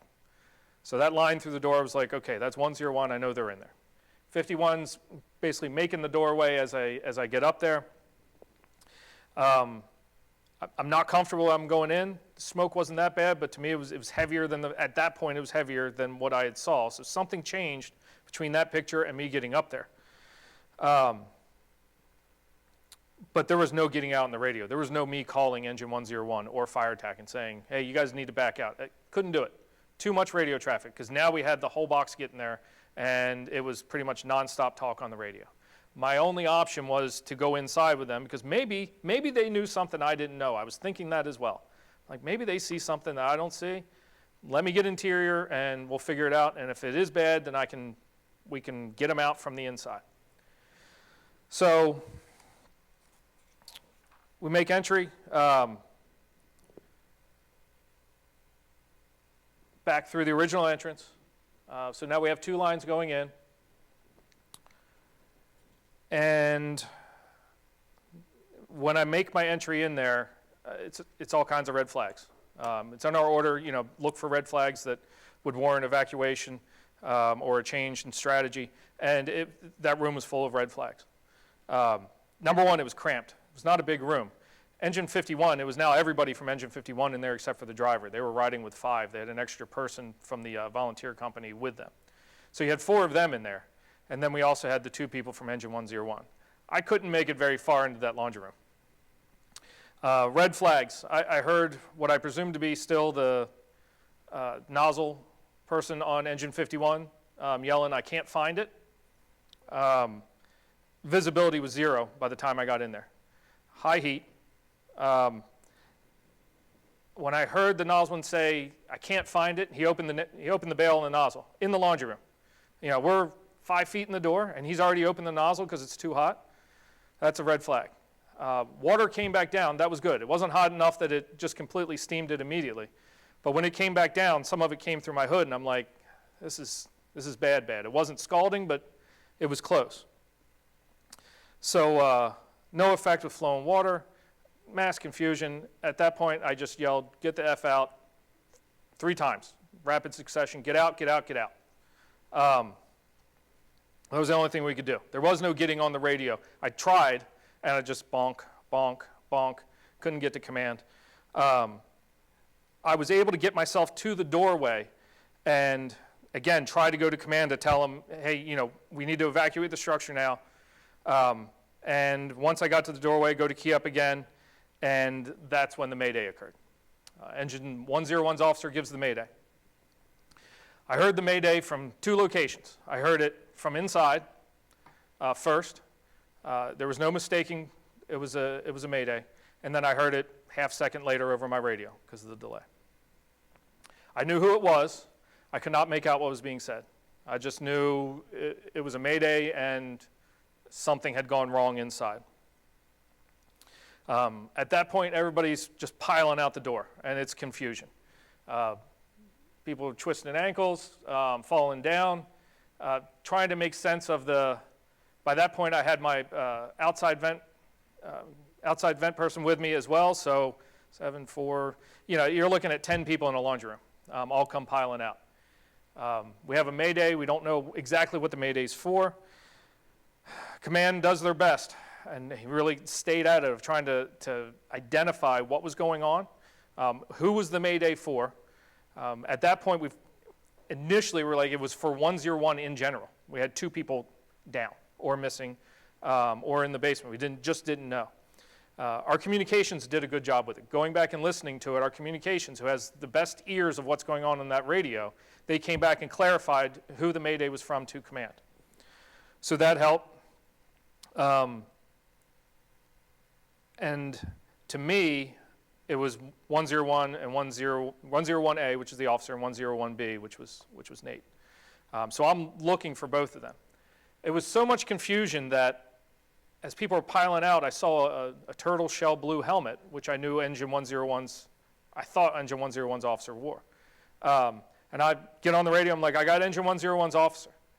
And then very quickly I realized, no, I had Engine 51's officer, who we really hadn't accounted for at that point either. But in that confusion, I misidentified somebody that's nearly 1.5 feet taller than the other person. That's how confused it was back there. Corrected myself over the radio, said, no, I got Engine 51's officer, so at least we had accountability then. But in my mind, the crew of 101 was gone, was inside, and we needed to get them out. While this is happening, Battalion 2 arrives. They had put themselves on the box. Command assigns them Charlie side supervisor, which is really what we needed. We needed somebody that could stay to the outside, that would stay dedicated to it. I did not know that he had gotten back around there. I don't even know if I registered the fact that he had arrived. But him getting there helped. Basically, 51's crew clears the door, and then the laundry room is clear. At that point, I got both of my guys with me. I say, come on, we're going in. We're going in this door. We're going to go find them. So we re-entered. I didn't tell anybody. I didn't get on the radio, couldn't get on the radio to tell somebody I was going back in. I wasn't aware that Side Charlie supervisor was back there. Something had to be done, and we went in. Somebody should have known, and as it turns out, Charlie supervisor did see us going in. So that's good, but had he not seen us and something happened, we would have made the problem worse. But, heat of the moment, that's what you do. Somebody needs help, you go to them. So we go in. Charlie Division is aware.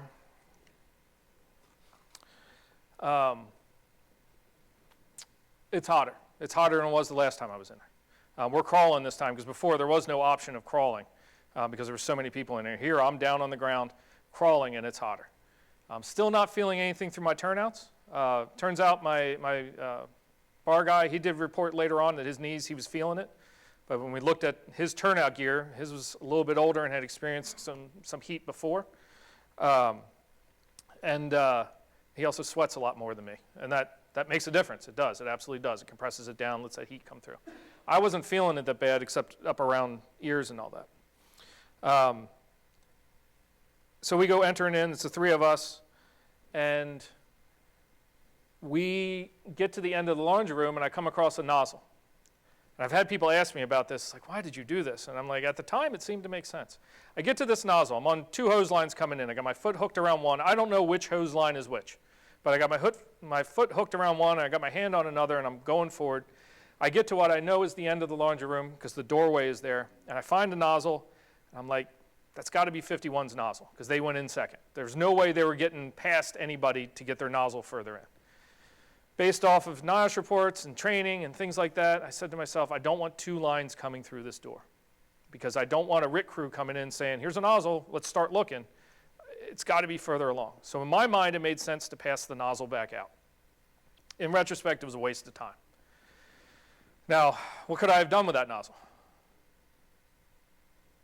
I could have taken it with me, right? Could have. But assigned to a truck company, been on a truck company for a number of years, not in my mindset. Mindset is I'll jump on this hose line, I'll find a nozzle at the end of the other hose line. So we pass it back. In retrospect, too, if I had taken that nozzle and we had advanced that nozzle through, what's it going to do to us? It's going to slow us down. So I was like, speed, let's just go. I did try the tick, probably not the last time in the fire, but I tried the tick one more time, and it was nothing. I got nothing out of it. Even with the increased heat, I still had no heat signatures. And I probably looked at it for a couple seconds and then just dropped it because I had zero faith in it at this point. Nothing wrong with the tick. The problem was me. I didn't understand the mechanics of it. So we're crawling forward. We get out of the laundry room. I'm in the lead coming through, and I'm crawling and using every search technique I can think of. Crawl 2 or 3 feet, stop, hold my breath. Don't hear anything. Don't hear a pass device. Don't hear a hose line flowing. Turn my head left and right to look for heat. There's no more heat in one way versus the other. Bang with my tool. Wait for a response. Nothing. Crawl forward another 2 or 3 feet. Do that again. Just kept doing it over and over again. Hose line itself, hand on the hose line. Hose line's not vibrating, so it's not doing what? It's not flowing water, right? So as I get further along, I actually took the hose line and moved it left and right to see how much movement I might get out of it. What is that going to tell me? It can tell me how far away the nozzle is. It can tell me if the nozzle's pinched up somewhere. I even pulled back and forth on it, and when I did the left and right, I had minimal movement, and back and forth, I had nothing. So it was pinched on something. There was no move in that hose line. So par checks are going on. Numerous people missing. They're still trying to figure things out. In my mind, I'm still looking for 101's officer and Nate. As it turns out, 101's officer was out before I ever went in. Just completely missed it. Just in me turning around to do something, she got out behind me, and I completely missed it. I'm still looking for him. And I have 2 of my guys behind me. Conditions are getting worse. I mean, worse. Obviously, we're in zero visibility. The only thing I have is the hose line, and that's it. And then the air in my tank went hot. The cylinder went hot. Not the first time it's happened. So it wasn't that was a shock to it, but when that cylinder went hot, and now it's pumping hot air into your face as you're trying to breathe, that's where I was like, okay, I don't want to do this anymore. I'm literally back to the same exact place that I was when I decided to withdraw the first time when things were kind of okay. Still in a big house. I still am in zero visibility, and now I know I have a significant fire somewhere, and it's exhausting over us. And at that point, I can't explain why, I started thinking about the guy 2 behind me and his daughters. It was just, I was like, if you screw this up, you're gonna do more. And I didn't want it to be his daughters. Didn't think about my own kids. I still feel like crap about that, but that was the thing. But the other thing was that I was thinking that, and it's like, I can't leave. I can't. I was moving, but I was frozen. I was frozen in decision, still moving.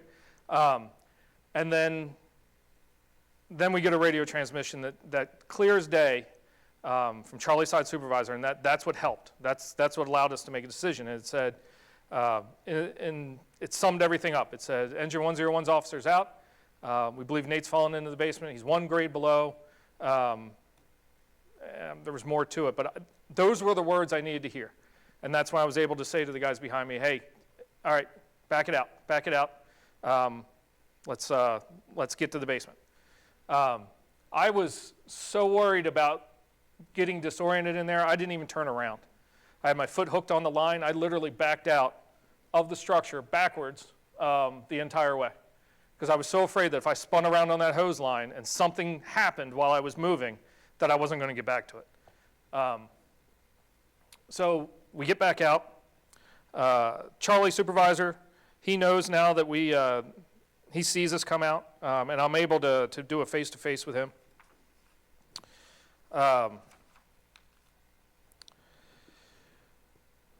Now this next video, this is about 2.5 minutes after we exited.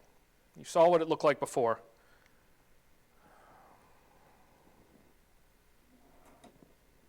So granted, 2.5 minutes, a lot can change in 2.5 minutes, but.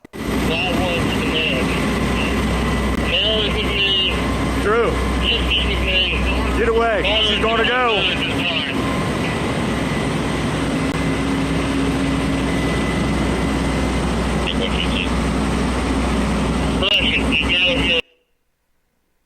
Completely different picture, right? Completely different. I don't know what it looked like when we came out. It couldn't have been that bad. However, obviously conditions were changing. Why did we go from wispy smoke to this now?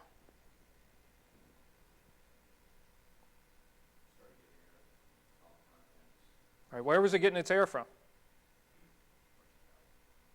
So we have a mayday. Somebody fell into the basement, is what we're told. So people go to the basement, right? What do? They open that basement door, right?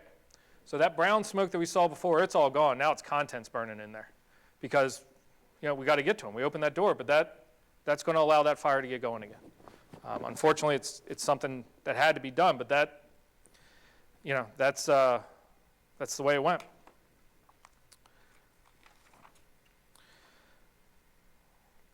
So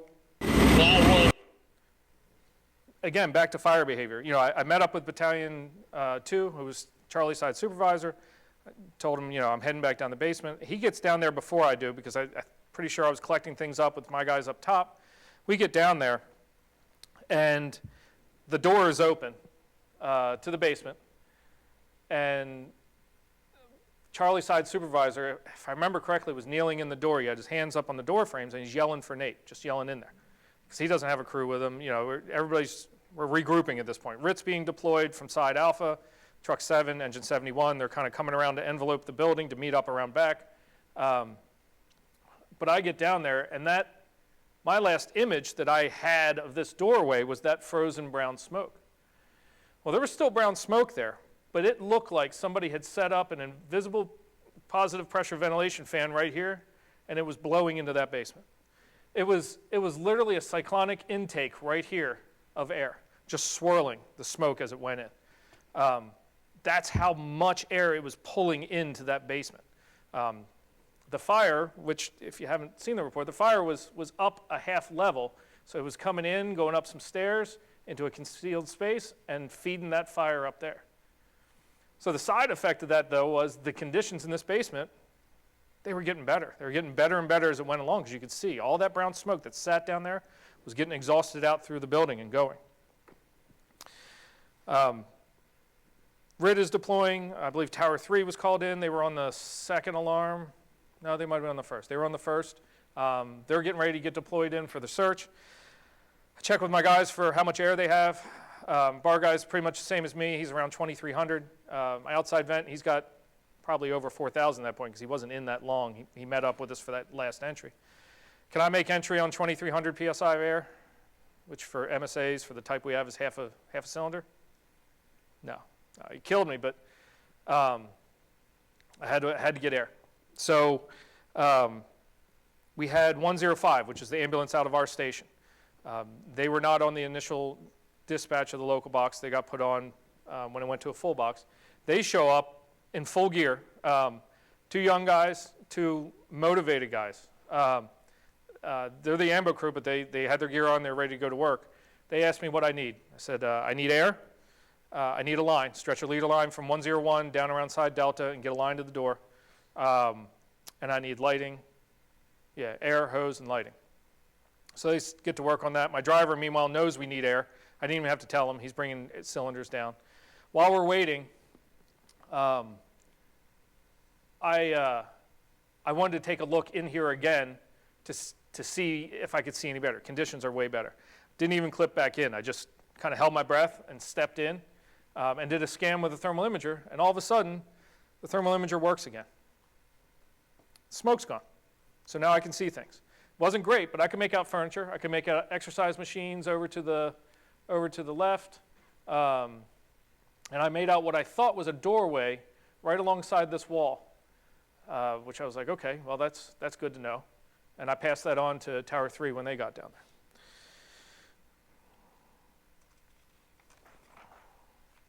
So once we got air, we were able to go back in. So rig company was Truck 7 and Engine 7-1 and a member of Paramedic 5-6. They, to orient you, make sure I got this right.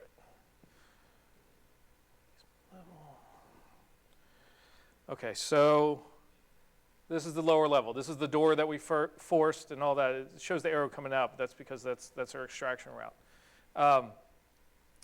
So this is the basement that had all the dark brown or light brown smoke in it. Engine 71, when they went in, they did a right-hand search, which made sense. One of the people from the truck found these stairs that went up to the first floor, and they pretty much ruled that out because when he got to the top of those stairs, he said it was so hot that there was no chance that they could operate up there. So they came back down, continued on a right-hand search around the basement, found a doorway here that led to a set of steps, and they go up. So when we're ready to go back in, one of the first things I noticed is Truck 7 operators at this door. He has a light with him, and he also had the RIT pack with him, our fast airbag. Which I remember thinking to myself, I was like, smart move. We don't need to be dragging that through. We have a hose line that we can get it up quickly. He had that ready to go, so when they found, because they had trained on this, when they found Nate, they'd be able to get that up to him quickly. So we jump on that line and move pretty much to their location, noticing there's a change between this living space here to what's like almost a pantry area through these doors. I had a big Streamlight box light with me that Paramedic 105 had brought down along with the air, and I took that in with me. I basically used it as a box light while we were going through. It was helpful. Put that outside the crawl space, entered into the crawl space. So this right here used to be, you can see the remnants of the door there. It probably was double doors here and then some framing. And then these are the steps that led up into the, what we're calling a crawl space that Nate had fallen into. I bump into some members of Truck 7 that are waiting on the steps because there was a lot of stuff in that crawl space and you couldn't fit a lot of people in there. I bump into them. I don't even remember if I talked to them, but I heard people working. I heard the hose line opening and closing. I heard people, not yelling, but raised voices trying to communicate. And those guys were on the steps. I knew they were waiting. They were waiting for the next steps. I said to my guys, I was like, we're not going to do any good here. Let's find something else to do. Came back down, searched this little area in here behind you can't see it, but it extends back. Searched in there just as a rule out, and then continued on. We decided we were going to clear the rest of the basement just in case. So we do an opposite search, or I guess technically continue the search that 71 did. We stay on this wall and just come all the way around. We're walking at this point. There's smoke, but you can see everything. You might bump into something once in a while, but we're walking. Very, very improved conditions. All the smoke was out of there. There was never any heat really to begin with in there. So we come all the way around, and we come back to these steps. And we get to those steps, and my bar guy, he actually went up them first, and he says, holy, you know, I said, holy what? He's like, you got to see this. So these are the steps that he found. These are the ones I saw with the thermal imager where I thought it was a doorway. So I go up the steps, and I notice it's getting hotter as we get up there. But when I get to the top of the steps, the floor is gone. I can't estimate how much floor is gone, but that first floor was, as far as I could see, gone. These are the steps leading up from the basement. There was no door. There was just an open floor plan concept. Get to the top of the steps, and the floor was gone, and it was like as cheesy as it sounds, a sea of flames coming across. And they're only about 1 inch or 2 above this top step right here. Blue-green in it because there was copper wiring burning. It was just a really surreal look. But I could see all the way across to a fireplace on the far wall. Like, there was enough heat from here that the smoke, it was free burning. There was, any smoke that was in here was gone. It had all been exhausted out. At the moment I got up there, I probably had about 5 seconds looking at it. And then that's when I heard RIT crew, Truck 7's officer, say, we got him. We found Firefighter Flynn. We're coming out with him. Command ordered an evacuation at that point. This is the point that I could point to and say, this is where I know I was, and I could tie it into that air consumption from the SCBA. So I remember turning around to my bar guy and saying, that's it. You know, we're done. Let's go. Let's get out. We exited out. Obviously, it wasn't hard to get out. It was clear as day pretty much by the time we're coming out compared to what it was. We get out, coming out here. Obviously, there's a lot of people down here now. Second alarm assignment had been called for. Some of them were starting to arrive at that point and getting into place. A lot going on. Nate comes out. Everybody starts working him. I think my guys entertained the thought of helping out. And I said, no, just come on. There's enough people. We don't need to jump into this. My driver, who was a paramedic, he did assist because, you know, like I said, he's looking for the next tactical priority, and that was it for him. So he assisted. Nate's SCBA was in full alarm when he came out. For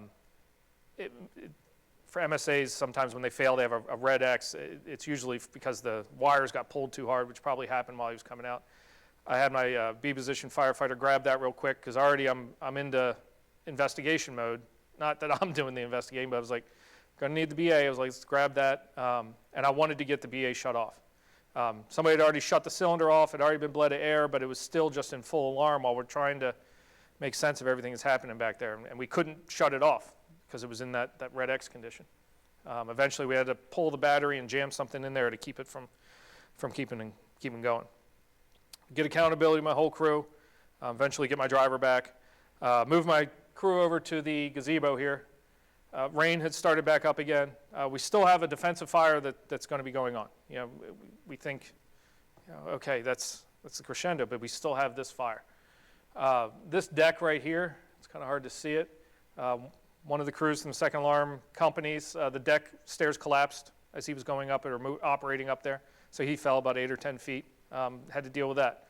Had to deal with one of Engine 51's members who had twisted his ankle. They're getting moved up to the front. So starting to take care of people that are getting hurt as we're going along. I just wanted to get the guys away, but I wanted to stay down here. I didn't want to go up top. So we stayed down there. It felt like we're only there for 10 minutes. And I think in total, it probably was about 45 minutes. We were quiet for the first few minutes, and then, you know, we started speculating what happened. Because now it's easier for me to say all this stuff. But after you just go through it, and you don't have this to go through, and you don't have all those pictures, you don't know what happened. We start speculating, you know, maybe it was this, maybe it was that, and I'm doing it too. And eventually I said, okay, we got to stop. This isn't going to help. Just let's stop, let's drink some water, find something else. Discussion came up of contacting our wives, girlfriends. It's 3 in the morning at this point, right? How are they going to find out about this if we don't tell them? Social media, right? We knew it. We absolutely knew it. We're like, do we call them? Do we make that phone call at 3 in the morning? And it was like, the consensus on that was no, we'll just wait. And I think what we finally settled on was like, we'll just send a text. Just send a text saying, hey, something bad happened. I'm okay. Not we're okay, just I'm okay. I'll call you later. And that's what we went with. And I think that was probably the best decision at that point. So I'm sitting down here. There's still this defensive fire going on. And in my mind, what's the best thing to do? For me, it was go back to work. I had 3 guys that, obviously are devastated at that point, but there was still a job to do, and if I could get them back to that, then, maybe that'll help. But I wasn't going to tell them, hey, we're going back to work. I asked them, and it wasn't going to be a vote of 3 out of 4 or any of that. I needed everybody to say they were willing to go back to work. They said, yep. So made contact with Division Alpha Supervisor, because that's where our truck was. It's defensive. We're going to do what you do with a truck in a defensive fire. We're going to go back to work. This pretty much shows the layout for most of the fire. We didn't get much more apparatus in there. Already had the stick up on Tower 10. Fire is now moving through the first floor. We're anticipating it getting to the second floor. Definitely didn't want it to get into the attic. So plan I came up with the Division Alpha Supervisor was, we'll get the aerial up. We'll kind of use it almost as a street sweeper at the second floor. Take those windows out, and we'll just start deluging the second floor, and that'll slow it down until we can get the first held up. So yeah, that's us having the discussion about what we're going to do, about what our plan is, and then shortly thereafter that we put that into play. And for me, it was good. Get the guys up there, get them working. The only problem was we thought that we could get. We thought we had enough water flow, and we just didn't. Keep in mind, Engine 101's driver, who now is effectively the last member of Engine 101 operating, he's still at the pumper. He's still working with everything that's going on. He already had made the connections. He had already done all the things that needed to be done. I understand him being overloaded. He did as much as he could do. So we tried it. The idea was to take those windows out, put water in there. We tried to flow and didn't have enough. It was affecting other ones, so we ended up having to shut it down. During this, I had different people come up at different times saying, hey, it's time for you guys to go. It's like, nope, because I knew what was going to happen. We were going to go and we were going to go sit somewhere. And I didn't want to do that. I was like, it's better to be working. So kept resisting. Like I said, water flow, and this is out the ISRB, the water flow wasn't good enough. Worked that problem for a little bit, figured out there was 1,300 feet of hose from engine 111 to engine 71. Last thing I did before I left the Fireground was tell division supervisor that, and then the chief that had taken over command at that point ordered us off the Fireground. That was it. He said, non-negotiable was the words that were used over the radio, I believe. So we left. From there, we walked up to, there's that hydraulic pump I was talking about, if you're not familiar with the setup. This obviously is a little bit later in the fire. So we did our walk away from the scene. Media's coming down the hill, setting their cameras up. A little infuriating at that point, seeing that. We go up to our MAB, it's basically our mass casualty ambulance bus that had been brought down, where they were collecting people up from the scene to get us to the hospital, to where Nate was going. While we're up there, while we're walking up, I realized that I'm the truck officer on Tower 10A of A shift. There is an engine officer of Engine Company 10 who was not there. The officer assigned to Engine 101 that night was a float lieutenant. It was not the assigned lieutenant for that night. He was on leave. I realized, kind of belatedly, I was like, he doesn't know what happened. I was like, now it's like 3:30 in the morning, I guess. I end up calling him. He's camping. He actually answered the phone, which I was kind of surprised because I probably would have slept through it. And I tell him what happened. I tell him, it was Mayday. Nate went through the floor. Don't know what his condition is because I didn't know. Obviously we're holding out hope. And what I learned at that point, which I didn't know, which means I didn't know everybody on my shift well enough, I didn't realize that Nate's officer was close to him. The families had kids the same age. They hung out together, all that. I wasn't aware. He tells me that. I'm like, okay. I was like, that's good. I was like, you take care of them, and don't worry about your crew. I'll take care of all of 10A. That's not a problem. And that right there, that moment was our split. That was split of responsibilities for what mattered, Nate's family and then our shift. Once we finally get everybody off the Fireground that was involved in the first, basically the local box, we ride to the hospital in the MAB. It was a defeated ride. I mean, it felt like you'd been to war and back, and there's no other way to say it. Nobody talked. You just felt defeated going there. So we get to the hospital. Still don't know what Nate's condition is. Obviously, as time goes on, we know it's not good. The hospital was kind enough to give us one whole side of their emergency room, which was awesome. They gave us a place to be together. People were coming in off duty. We had people off duty that were running back and forth to the station to get our clothes because I'm still in turnout pants. I had nothing to change into, stuff like that. Getting phones for people, stuff like that. Eventually the time comes, we start our ceremonies early. We do the lineup to escort Nate out of the emergency room, and then it's time to go to the medical examiner's office. While I'm there, I start my police report to make sure I have that fresh. A lot of us have done this, right? We've stood on that overpass. We've stood on top of the engines. First time I've had to drive under it as part of that procession. There's just no words for it. Tradition, and I'll probably say it later again, tradition's important in the fire service, but sometimes I feel like we just beat ourselves up with it, and this was the beginning of it. So we escort Nate down. We go to the medical examiner's office, which is in Baltimore, so 20-minute ride, 25-minute ride. That's the first time we had an argument as a shift because we were allowed to escort Nate into the medical examiner's office, but the medical examiner personnel told us only 6 people. And we had 8 people from 10A there. And I looked, and I'm like, well, 6 of us are in uniform and 2 of us aren't. It's like 6 in uniform are going to take them in. That's our first little mini argument that we had, because you're going to have arguments when stuff like this happens. And I buckled. I was like, all right, fine, all 8 of us are going in. Went and told the medical examiner, all 8 of us are going in. And they said, no, all 8 of you are not going in, 6. I'm like, okay, 6. So we went back to uniform, and that's it.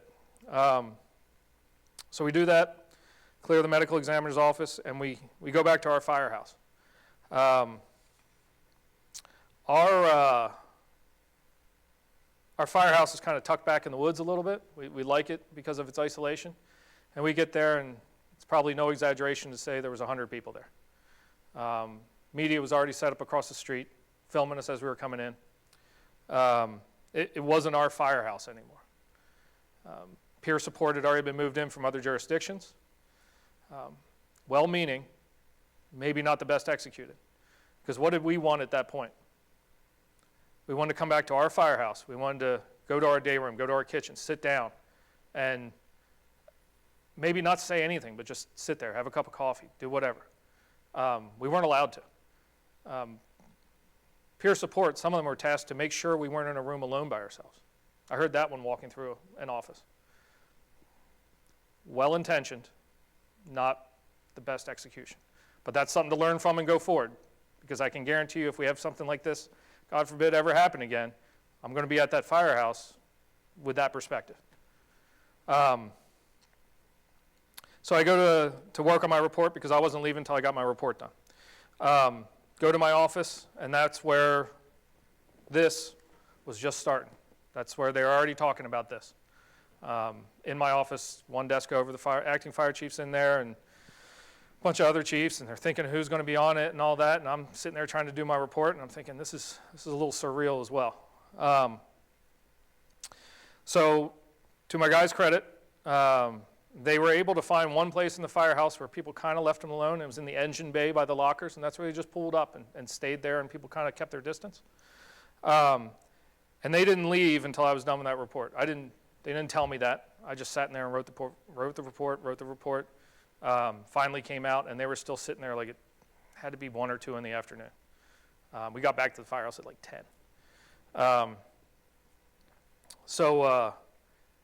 Tradition, I already said tradition. What did we do? We went to the local bar. Convinced them to open up a separate room in it. We each had a beer, said our toasts, and then we went home. That was it. Obviously, we'd been up for a long time at that point. Not much sleep the night before. We went home.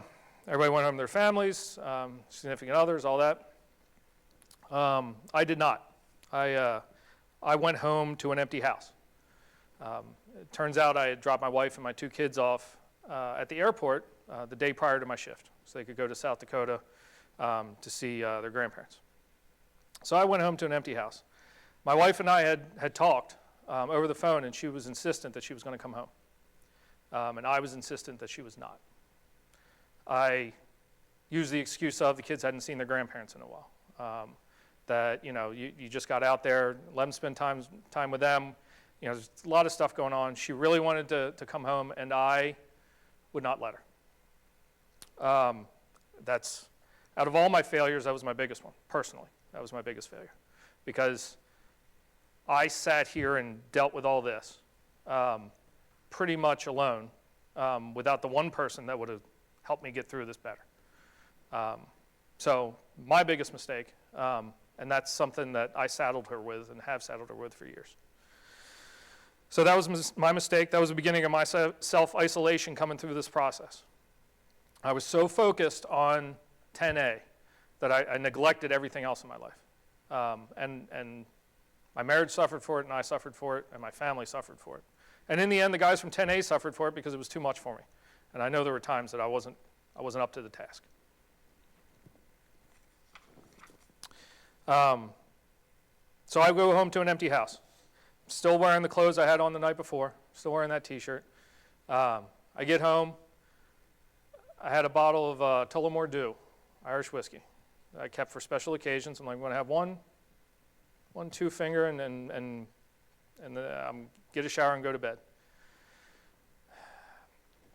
I had 1, and then I guess I had 2, then I had 3, and then at some point in that night, the bottle was gone. My first peer support was that night because somebody called to check on me.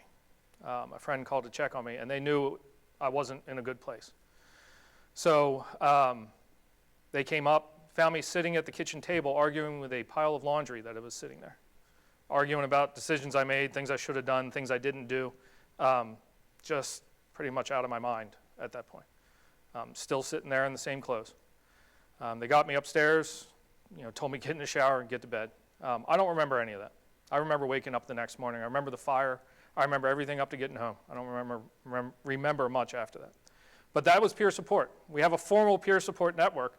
That wasn't formal peer support. That was the peer support. I'm not disparaging the formal, but that was the peer support that mattered at that moment. That was the person that showed up that said, I'm going to take care of you and get you through this night, and then we'll work on it again tomorrow. We'll work on it the next day and the next week and the next year. So that's important. If you're ever, don't be afraid to reach out to people to check on them, thinking somebody else is taking care of it. The shift, as well as the companies from 7 and 5, are given the option of taking the next shift off. You guys don't have to come in. What did we all choose? We're coming in. We're absolutely coming in. There's no way that we can't do that. We returned to the scene, and I've already mentioned it, like night, I told you how bad it was, nighttime, can't see, fog, rain, all that stuff. And now you walk around in the daytime and you're like, it makes less sense to you We obviously had to give statements. I had the opportunity to walk around the entire structure with our fire marshal, Adam St. John, I believe somebody maybe from the FBI. It was an hour, I believe, walking around that structure. And it was some of the questions that were being asked of me were good because it helped me frame what was going on and helped me understand what happened about when did you open this door and when did you close that door and things along those lines. So we did that. I don't know if it was on purpose, but somebody asked us to take care of a brick wall that was in a place where it could have fallen into the investigation area. We had all of our special operations equipment there. I said, can you guys take care of that? And I was like, thank God, yeah, we can take care of that. Get some saws in the guy's hands and get them back to work. And we were actually laughing and joking a little bit by the time we'd pulled that wall down and gotten it out of the way. That was immeasurably helpful to all of us. Before we left, I think this is the same, I'm pretty sure it's the same day. Just like the fire, all of it afterwards, time stretches and contracts. But I believe it was the same day. Somebody said, hey, we're thinking about putting up a little memorial. Nate had already been announced. Nate was going to be promoted posthumously. So somebody made sure they went and got a lieutenant's helmet. We're going to do it kind of military style with the boots and a Halligan and then the helmet. We did this. This is right outside the door to the laundry room. That's the first time I got put in front of people after this. And, you know, I had to give just like an impromptu speech for the people that were there. Didn't want to, didn't know what to say, still don't know what to say. I think I ended it with, I got nothing, and walked away, because I didn't have anything else to say. Little ceremonies, it just, again, going back to that tradition, you know, we did this, we had ceremonies for when they found a boot, they found a piece of a glove, and we escorted it out of the basement, all that stuff. It's important, I get it, but it's a lot. So how do we get through this as a shift? We had a strong shift. That shift, and I'm talking about that point in time because shifts evolve, we know that. They go through many different iterations. But for that shift, at that point in time, strongest shift I've ever been on. We weren't just strong at work, we were strong outside of work. We went to our kids' birthday parties, went on vacation together, just did a lot of stuff together. We could confide in each other. We could argue with each other and then come back from that and laugh an hour later. We were strong. From the officer's perspective, especially considering I was Lieutenant Tebow at that time, he was taken out of it. He was working with Nate's family. Decision-making becomes difficult because are there classes that tell you how to make decisions in this situation with people that have been through this? No, there's none. You're winging it the entire time unless you've done it before. So the best I could come up with was anytime we could make a decision, we tried to do it as a shift. I tried to get consensus on it. And then every once in a while, you just had to say, I don't have time for that. It's a time-sensitive decision, or I don't want them to have to make that decision. So I'll make it, and if it's not popular, whatever. That's my position. That's what I'm here for. To be unpopular from time to time. I'll take the heat for it.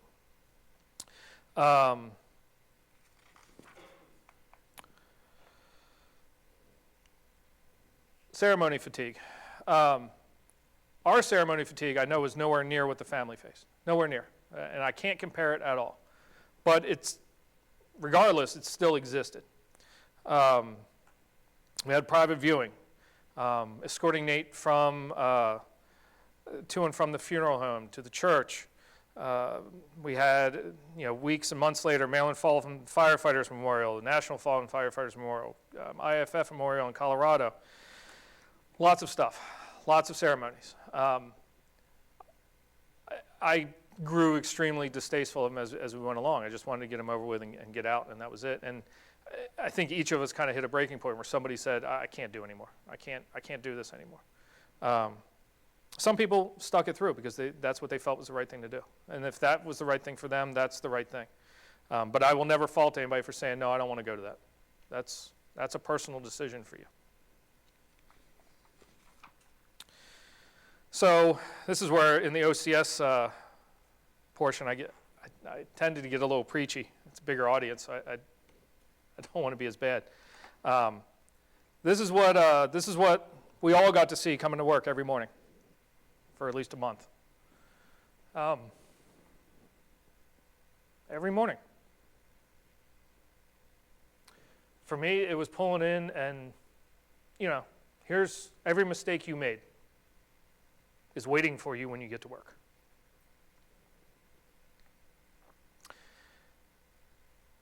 I still love my job, and I still love my job at that point. But this is one of those times where it's like, if I'm going to stand in front of a class of people that are looking to become officers, you have to tell them, be like, if you can't face this when you come to work every day about what you could have done better, then you are taking the wrong career path. Constant reminder every time you come to work, every time you leave the station, every time you come back from the station on a call, this is waiting for you. If you're not ready for it, don't put yourself in that position. That's what I can tell people that are listening or watching that are thinking about being an officer. I also would say it for people that are moving up as officers, command officers. Your decisions will have ramifications coming down the line. And it's good to keep that in mind. So we had this waiting for us coming into work and running calls and all that. What did we want? We wanted normalcy. We wanted our firehouse back, and it took a long while to get that firehouse back. The flowers going away helped. Peer support, not stopping by every day. Again, I'm not speaking badly about peer support. You just got to figure out when to do it. Having somebody show up every lunch for a month or during transition or whatever it's not helping. Ask if we're ready for you to come out. We wanted our firehouse back, and we eventually did. We had to start running calls again. Obviously, we started running calls 3 days later. First box that we went on, it was during the daytime. Obviously, we all had butterflies about that one. Like, what are you going to do? How are you going to react the next time you're faced with, I got to make these decisions again? So the first box we go to wasn't in our first due, but it was house fire, report of a child trapped. I was like, this is not where I wanted to start at. None of us did. We didn't say anything going down the road about it, but you could just tell, like, especially when it came back. Before we got there, a report came back that the child was out, and you could hear, because we wear headsets, the audible sigh that came from all four of us in there when we heard that. As it turned out, it was a good fire to go to because we weren't the first truck. It was a kitchen fire. It was a decent kitchen fire, but all we had to do was go in and secure utilities. Went into a place that was kind of still on fire, went into a smoky environment, went down into the basement, secured utilities, helped out where we could, and we're on our way. And that allowed us to take our baby steps back into doing this again, back into doing what we love.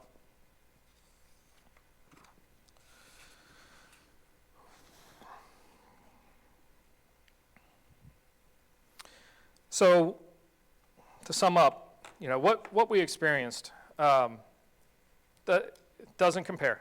Pales in comparison would be the way I would put it with what the family in total has had to go through. Absolutely pales in comparison. But all the same, it happened. And it's new to us as a department. Obviously, this has been repeated over the years, thousands of times. In lots of different places, lots of different families, and lots of different firefighters. But for us, this is the first time of this magnitude, of this type. And there was a lot to learn from it. That's why this didn't start and stop with us leaving the Fireground. This is why I wanted to talk about everything that was afterwards. Peer support is essential. It is essential. I resisted it for the longest time, the formal side of it. It is essential, but you've got to do it right. Informal peer support is essential. When somebody tells you you need help, you need to listen and go get that help. Because I didn't do that. I really screwed some things up. But I eventually listened because I was given an ultimatum, and I listened, and I did it, and it helped. And I'm here, and I'm talking to you guys. The biggest thing is I wanted to pass along, I said at the beginning, I want to pass along the experiences I don't want you to have, but I want to pass it along so you can gain from them. I want you to fill that bottom drawer as much as you can without having to actually put it in there yourself. And hopefully that's what you take away from this. This wasn't quite as question and answer as it would have been in a normal classroom setting. If anybody has any questions, feel free to throw them out there. I'd be happy to answer any that I can.